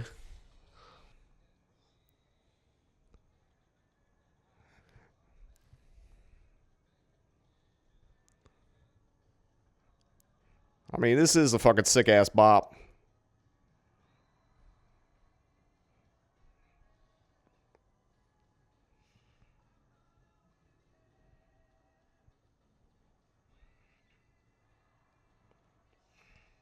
Dude, everybody's hitting the buckets. Yeah.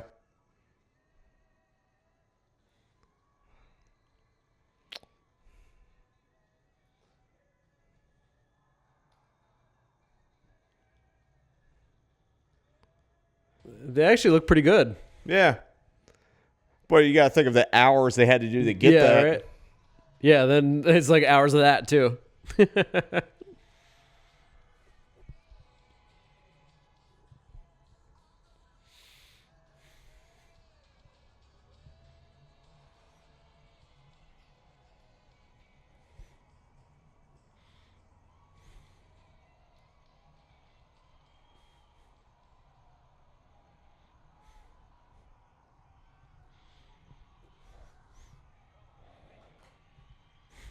It's the final countdown. Hard foul. All right, here we go.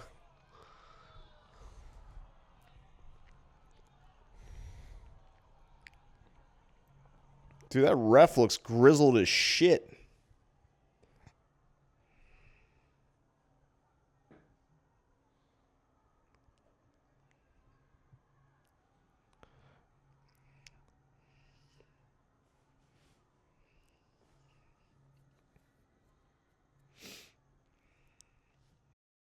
This is the only team they've ever played. This is the only other school in fucking Nebraska. It's crazy. We only have 2 schools in Nebraska. You're either a beaver or a dragon. I can't remember when he became the Wolf and they started winning games. Did it ever show them playing anyone else? I never even thought about that until this moment. No, and I can't think back at all the different jersey colors. Love it.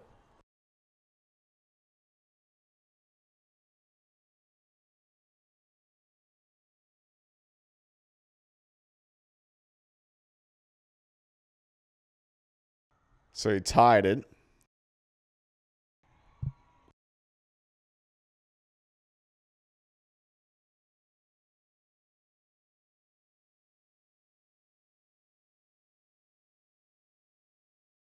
Who's the assistant coach that popped out of nowhere? Ooh, this is a good bit of sound design here, just sucking just down to the basketball. The slow-mo.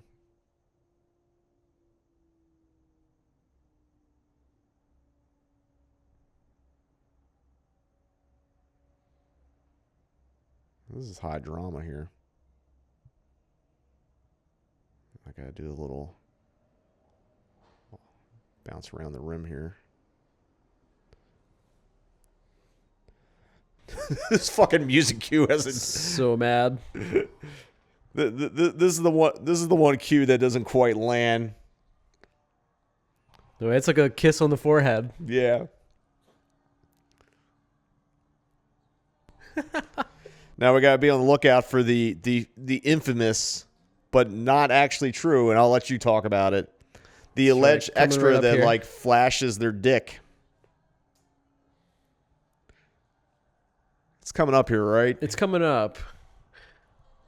Trying to see if I can identify this person before it happens. Yeah.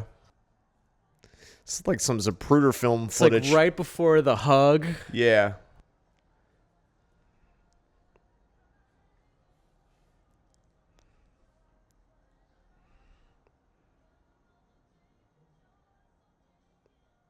Yeah, Michael. Yeah, Scott.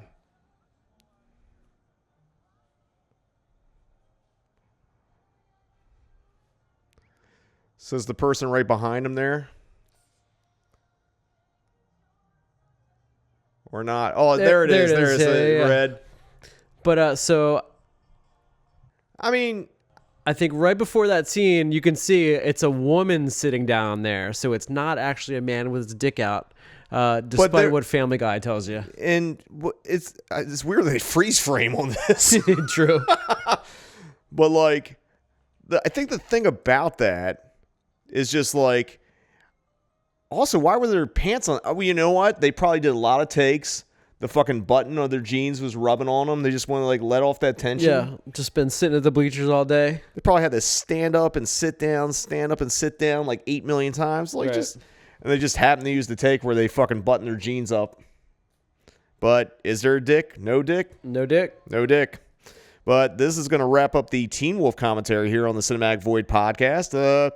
Let us know if you enjoy us doing these things. We'll try to do some more. But Nick, this is your favorite movie. That's right, man. Thanks so much, dude. It's been a lot of fun.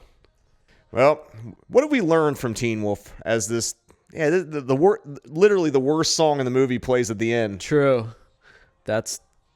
Yeah. And it's not even really bad, but it's just like I kind of want something more triumphant.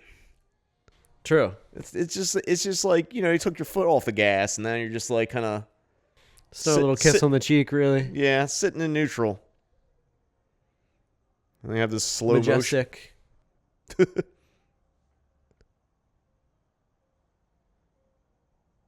Little piano part there. No, it can't really fucking somber. It's like someone fucking died in this movie. They won and they didn't need the wolf, dude. I know.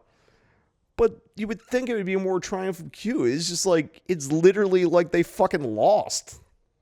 Yeah. Everything's lost. The song's from the point of view of the dragons. Could be. From Mick. This is Mick. This is Mick's this is outro. If you put it in that perspective, fucking, that's why it's all like kind of like in the weird slow motion and blurries, because Mick's eyes are just filled with tears. Absolutely. Because he just so defeated. So Daniel Carlin did the original music, so probably all the cues that are just cool, like, the 808 stuff we were talking about. And original songs. Man, banger after banger right there. This again, great soundtrack on this thing, man. Yep, Surfing USA. That I guarantee the one that didn't actually make the OST. Can't imagine why. They're like, you can use it. It probably costs too fucking much. Why does it sound like Total Eclipse of the Heart all of a sudden? Mm-hmm. But this is fun. We should do this more. The production company is called Wolfkill. Jesus. Well, there's a part 2. There's a part 2. And the wolf should have been killed in this one for that part 2. But we'll save that for another day. All right. End of commentary. Thank you all for listening. We're going to take a quick commercial break, but when we return, it'll be Read, Watch, and Listen here on the Cinematic Void podcast. Do you know that for a period of over 100 years, there were actual recorded werewolf sightings about every day and a half? When are you talking about? The Dark Ages? No, look, these are newspaper headlines from the 70s and the 80s. Suicide youth feared he was werewolf. Werewolf man taken to secret prison. Werewolf attacks student nurse. Police capture killer werewolf. And those are all recent. I'll believe it when I see it. Well, you'll probably never see a werewolf. What do you mean, probably? It says here, you never see them coming. Some mornings there's a little monster in all of us. Morning, Fred. And until that first cup of coffee, we can all be pretty beastly. Good morning, Fred. That's when your 7-Eleven store can be a lifesaver. Good morning, Fred. With a good cup of fresh brewed hot coffee to perk up your morning. 7-Eleven coffee brings out the best, not the beast in you. Hey, Ralph. Welcome back. It's now time for here on the Cinematic Void podcast, where we talk about all the things we've been reading, watching, and or listening to since last time we recorded a podcast. Both of us been busy as fuck, so who knows how much we've been reading or watching or listening to. So, Nick, why don't you tell us if you have any of those things going on? All right. I haven't been reading shit because I've been very busy. I can't get a free moment. Every time I turn around, I have to fucking podcast.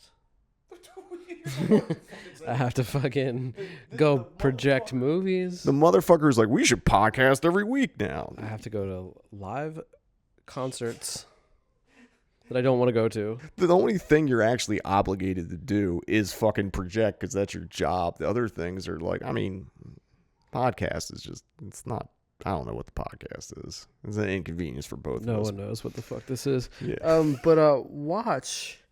I just watched Alex Garland's Civil War. It's fucking fine. Wait. I'm looking at your Letterboxd top 4. Is it Teen Wolf 4 times? You fucking asshole. It's Teen Wolf time, dude. Fuck. Oh, God damn it. I just pulled a rib out laughing. It's fucking wolf season. Dude, fucking, I can't believe you have 4 God. I didn't know Letterboxd could let you do that. It's wolf season. Oh, fuck. All right. Sorry. You watched Civil War. It is just I watched Civil War. It's fine. I'm glad that Alex Garland's retired. How about that? Is he retired? I think I heard some dumb shit like that. He ain't retired. He's not retired. It's No, he'll come back. I just watched To Die For, which I've been very on the fence about. Gus Van Sant. Probably my fucking favorite I've seen by him. Although I haven't seen Midnight Cowboy, Drugstore Cowboy. Although I watched maybe the opening of it once and was like, oh, this movie looks like it's fucking amazing, actually. But I didn't like Elephant. I didn't like a couple of the others that I've seen.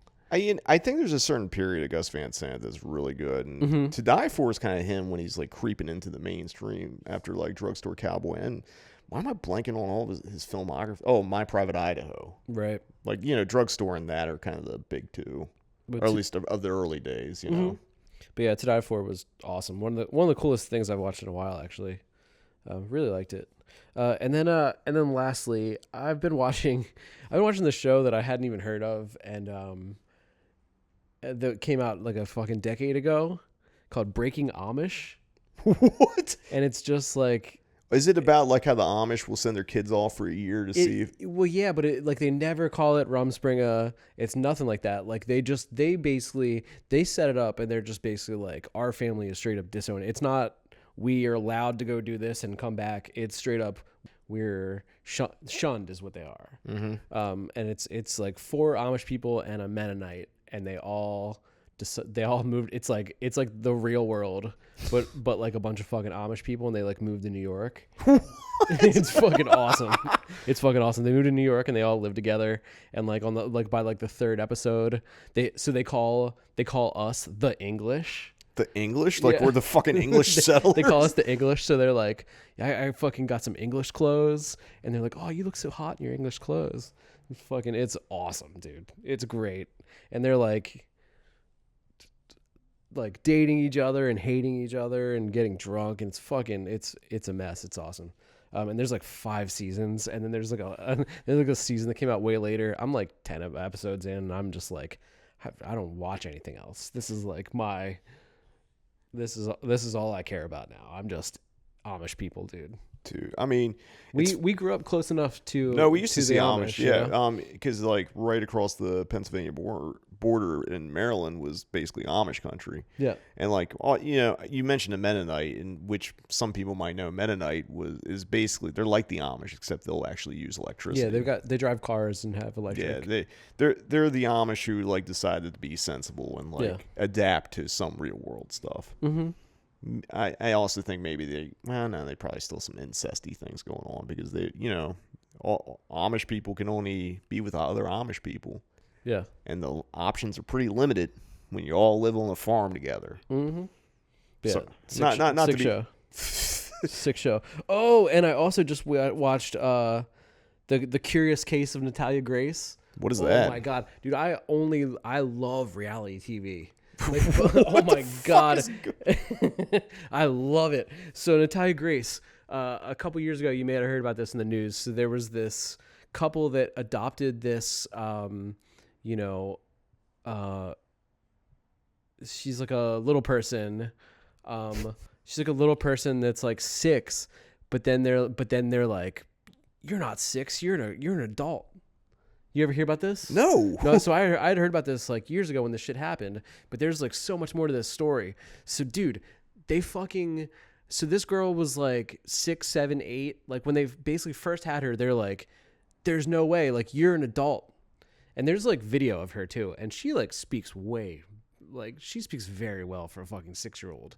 Like she does speak like an adult. It's actually pretty fucking strange, to be honest.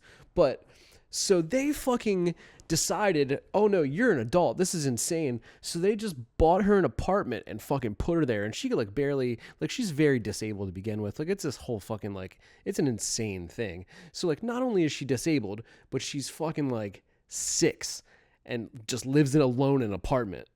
The fuck? And then it's just like, and then there's a whole second season where they like talk to her now. But yeah, it's worth watching. It's a fucking clusterfuck because it's really, you kind of can't tell who's telling the truth. It's fucking awesome. And there's like a newer season that came out where it's her like now talking about the whole situation and how it went down. It's nuts, dude. While I was watching that, I was just like, oh, just like the format of it, like the way that the format of it being a reality show, I like got so into it. Like I just like into like, even like when a commercial comes on, I'm like, oh, it's just so comforting. Damn. You know, just like a nostalgic feeling. I'll probably cut out some of that because it's not all very interesting. But I've been listening. What we talk about? It's the most insane. The two things you list are the most insane. Fucking Amish people like, I'm wearing English clothes. Let's fuck. And then like, hey, I'm a little person that's 6 years old living in an apartment. It's like reverse Big. Yeah, it's fucking amazing. I've been listening to the new Mo Dottie record called Opaque. That just came out, I think, last Friday. It's just awesome. Shoegaze. And that new Julie record that everybody's talking about that's also like kind of new shoegaze sort of stuff. I think they're like they look like children. They're children. Are they also children that are like, you guys are adults, you're going to start a shoegaze band? Yeah, they're little people. When I say they're children, I actually just mean little people. And I've been listening to that new Sect record. I think it's called Blood Beasts. It's fucking nasty, bro. And you know, whatever, man. That's it for me, bro. All right, read. I've been still reading Cockfight, A Fable of Failure by Kayla Janice, Friend of the Void. The book is fucking awesome. And I've been reading it in the most sophisticated way possible. I'd like hurt my ankle, I guess, jogging at some point. So I've been like taking baths and soaking. Oh, shit. Yeah, and it's made a world of difference. I don't have bath bombs. I should get some bath bombs. I'm sure there's some cool masculine bath bombs I can get. I have to use just... Nikolai would tell you he's never taken a bath in his life. That's bullshit. Men don't take baths. He doesn't know what he's missing. It's actually true. Dude, like, get that water nice and hot. You never tell another man that you took a bath, you know? I don't fucking care. Dude, it's fucking It's fucking relaxing. I can read in there. So These motherfuckers, candlelight. I don't have candles, though. I ain't getting that fancy. Bath bomb. I'll get a bath. I need to get some bath bombs. If someone's got some recommendations for some bath bombs, hit me up on socials. Glitter bomb. Not a fucking glitter bomb. I just want a fancy smoke. Well, I don't even know what fancy soap. Throw in there. Watch it just explode into like a realm of colors or something while I'm reading a book about fucking the movie Cockfighter. You know, living the goddamn dream. That's read. Watch. I finally watched A Violent Nature, which is that. You know, the greatest, most innovative slasher in years. It was okay. You know what's the most innovative slasher in years? Terrifier 3. Yeah, fuck that movie. Yeah. Did you like it? Of course not. It's a movie for fucking children. Anyway, Violent Nature, better than Terrifier. I've only seen the first Terrifier. I have no interest in seeing 2 or 3. Don't try to convince me. That shit is not for me. I thought Violent Nature was interesting, and I did like how I know it's supposed to be more video game where the camera's following behind the killer, so it's like first person or version of first person, and it's like I kept thinking of Akira Kurosawa, and it's like third person. Is it third person? I don't know. Maybe it's third. Whatever. Sorry. So no, I don't know. I'm just thinking about video games. I'm like, I don't know. Whatever it is. Maybe it is third person. I don't fucking whatever it is. Whatever the video game style is like where you're right behind and you see the back of the character's head. Whatever that fucking is. Reminded me of a lot of the Akira Kurosawa movies where he would do a lot of shots where he would follow behind, like, you know, Toshiro Mifune, like samurai style. Interesting. So I decided, like, you know what? This makes me want to watch a Kurosawa movie. And I hadn't watched one in a while. So I watched Rashomon, which doesn't have a lot of that kind of stuff. But Rashomon's also 88 minutes. And it's like, I don't have 3 hours to commit to, like, one of the longer ones right now. Cool. But it's nothing against the long one. I think Kurosawa is a fucking goat, so. But it was nice to rewatch Rashomon. So it's like, you know, Violent Nature, I didn't think it was the greatest thing ever. I didn't think it was the worst thing. I thought it was like okay to good. Cool. That's just my opinion. I think it's worth a watch, but I also don't think it's reinventing the wheel or anything like that. I just think it's like, you know, it's someone tried something. The one thing I will say about it is like there's a lot of good kills in it. But I think I'm just of the age where it's like, if you're going to kill someone in a movie, it's got to feel like it's of the world of the movie. Yeah. And I think a few of those kills just felt like excessive in a way where it didn't seem like it fit. Mm-hmm. Like, I feel like they should have been just brutal and not like a little bit silly. I'm gonna spoil one because the movie's been This out. is overkill. Yeah, there's a scene where like the killer punches through a girl's stomach with this hook, and then with his arm through her, takes the hook and like puts it on the top of her head, and then pulls her head through the stomach wound. Yeah, it's stupid. Yeah, it you know, like, I mean, like, it's like, you know, they keep making 12-year-olds. Yeah, You know, it's there's no shortage of 12-year-old. There's an audience for that movie, but it's not me.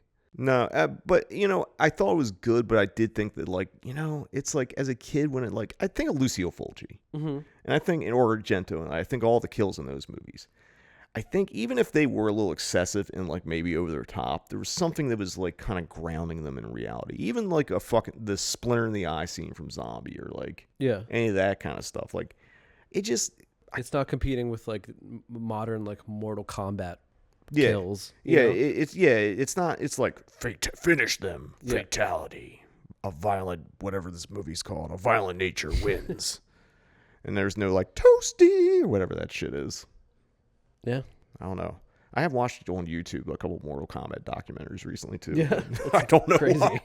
Dude, I think because I'm trying to like disconnect from like film and music. Sometimes I'm just like watching shit that just like. That's funny. I would never think that you'd be just sitting around watching Mortal Kombat documentaries of all things. I don't know what sparked it. Sometimes the YouTube algorithm serves me something like, you know what? Hey, that looks fucking interesting. Yeah. I'll watch it. I hear you. And then once you watch it, then your whole fucking feed is fucked for like 2 weeks or whatever. Right.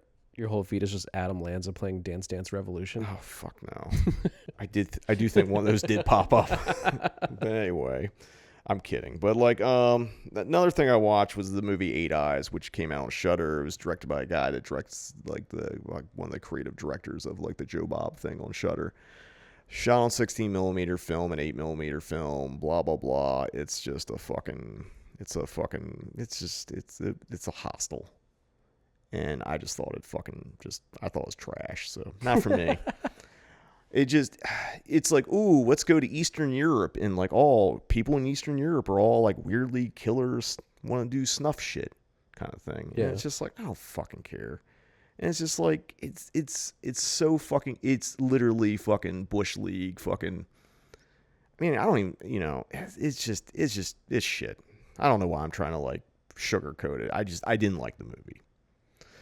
And I did another thing. I'm watching a lot of shit on Shudder. I saw Oddity, which I thought was really fucking good. Yeah, people have been talking that up quite a bit. Like, I was surprised how fucking good. There's actually good fucking scares in it.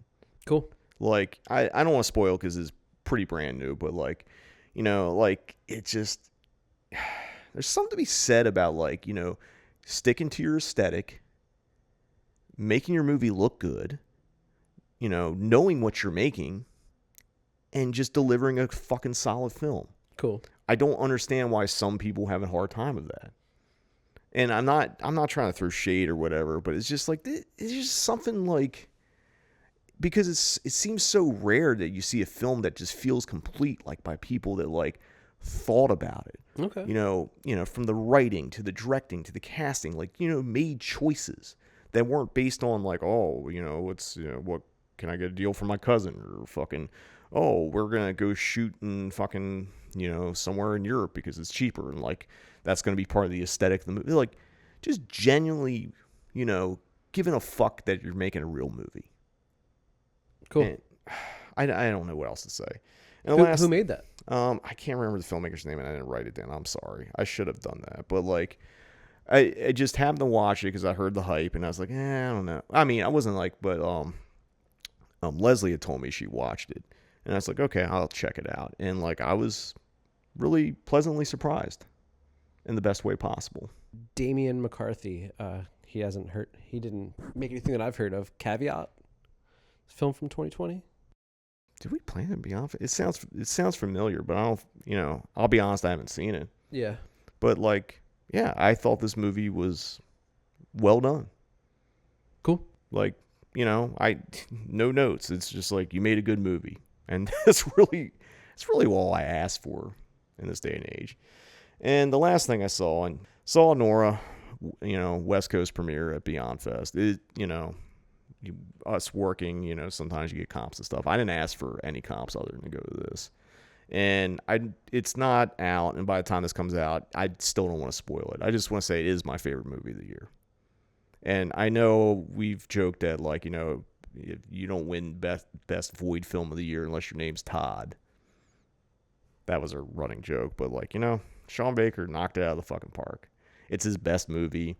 It's like everything he's done well in all his movies leading up to it is just like, and I will say I'm friendly with Sean, and but this has nothing to do. It's just a fucking extraordinary film, and just understanding made by a person that loves movies and understands them, and just consumes them in a way and knows how to filter it into their own voice.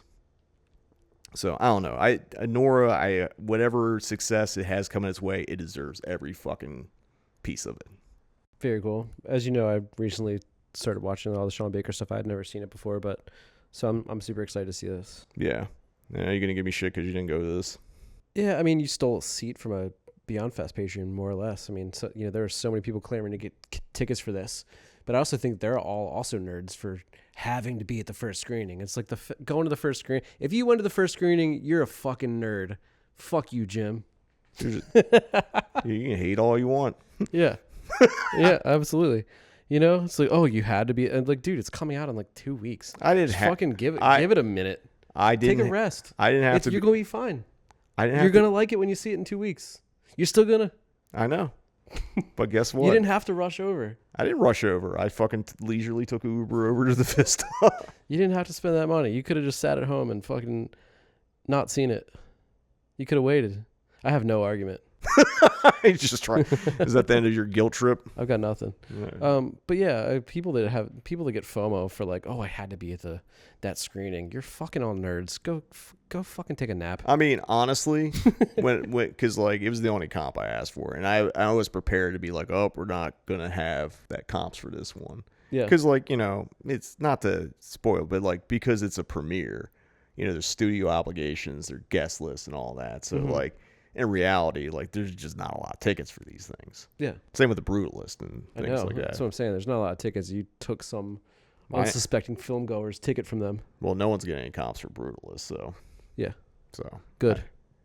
Who the fuck wants to watch some 4-hour movie anyway? A lot of people. I know. Including you, probably. Probably me, yeah. I just don't know anything about it.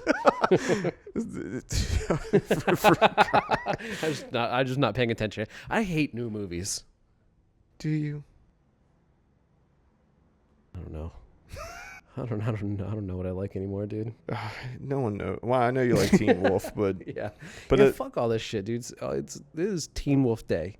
It's the only thing that's important. It's Teen Wolf month. It's Wolf season. It's Wolf season. Jesus fucking Christ! All right, I don't care about your Halloween or your spooky fucking bullshit, dude. It's fucking Wolf season. Just pushing that. Fuck. I hope you just dress up as Teen Wolf every day this month, regardless if you're projecting just at the fucking office, or if you're not dressed as Teen Wolf, you're dressed as another character from the movie. I know you have the Dick Nose shirt. Don't spoil that. We talked about it in the goddamn commentary, didn't we? Don't spoil that when I come out on stage with that, wearing that, plus some wolf hands.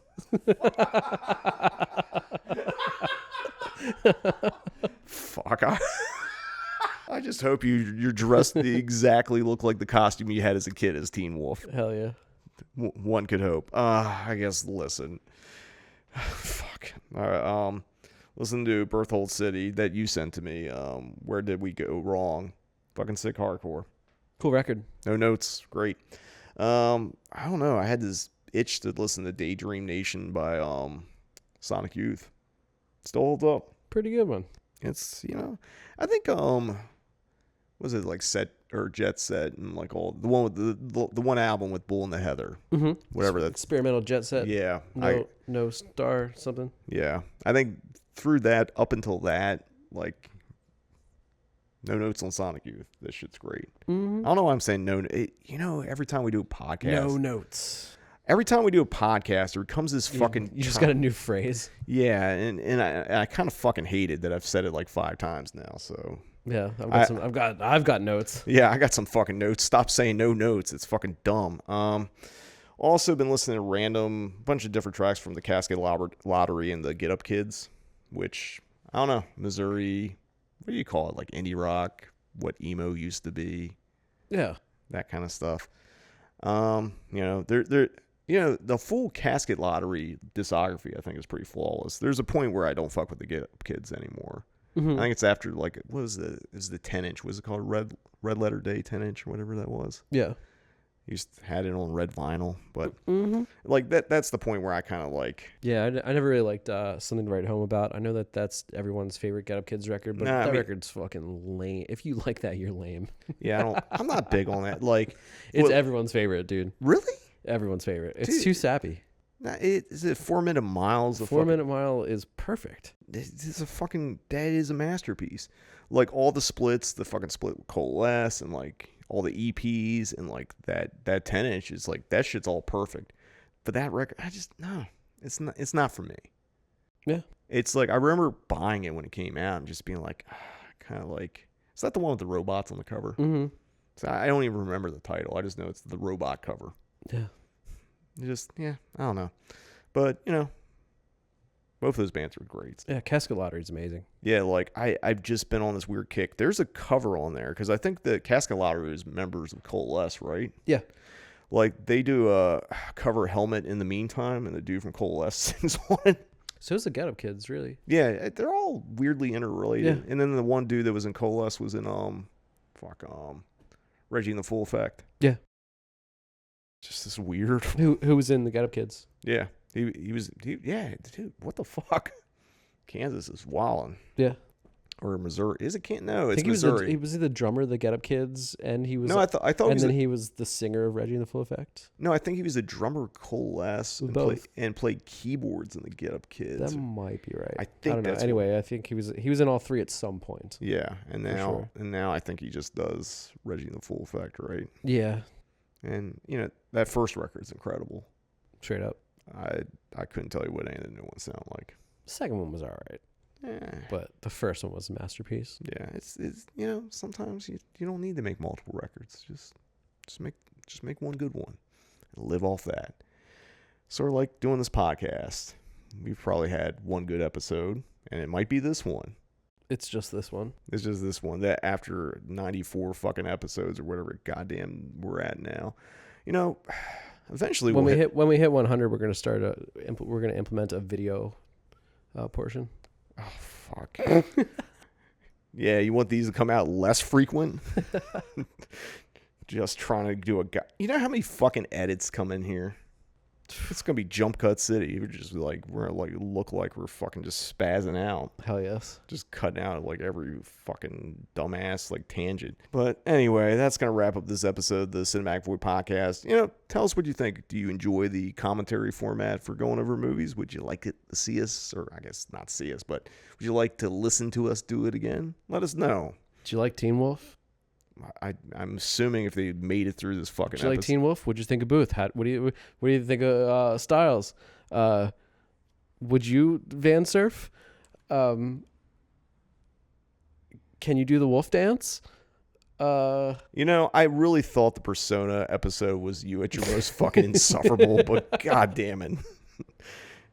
It's like the two times I'm like, you can pick the movie. It's Persona and Teen Wolf, and just Jesus Christ. Who you like better, Lewis or Styles? Oh fuck. Anyway, Pamela or Booth? Come on, choose. No. And until next time, see you in the void.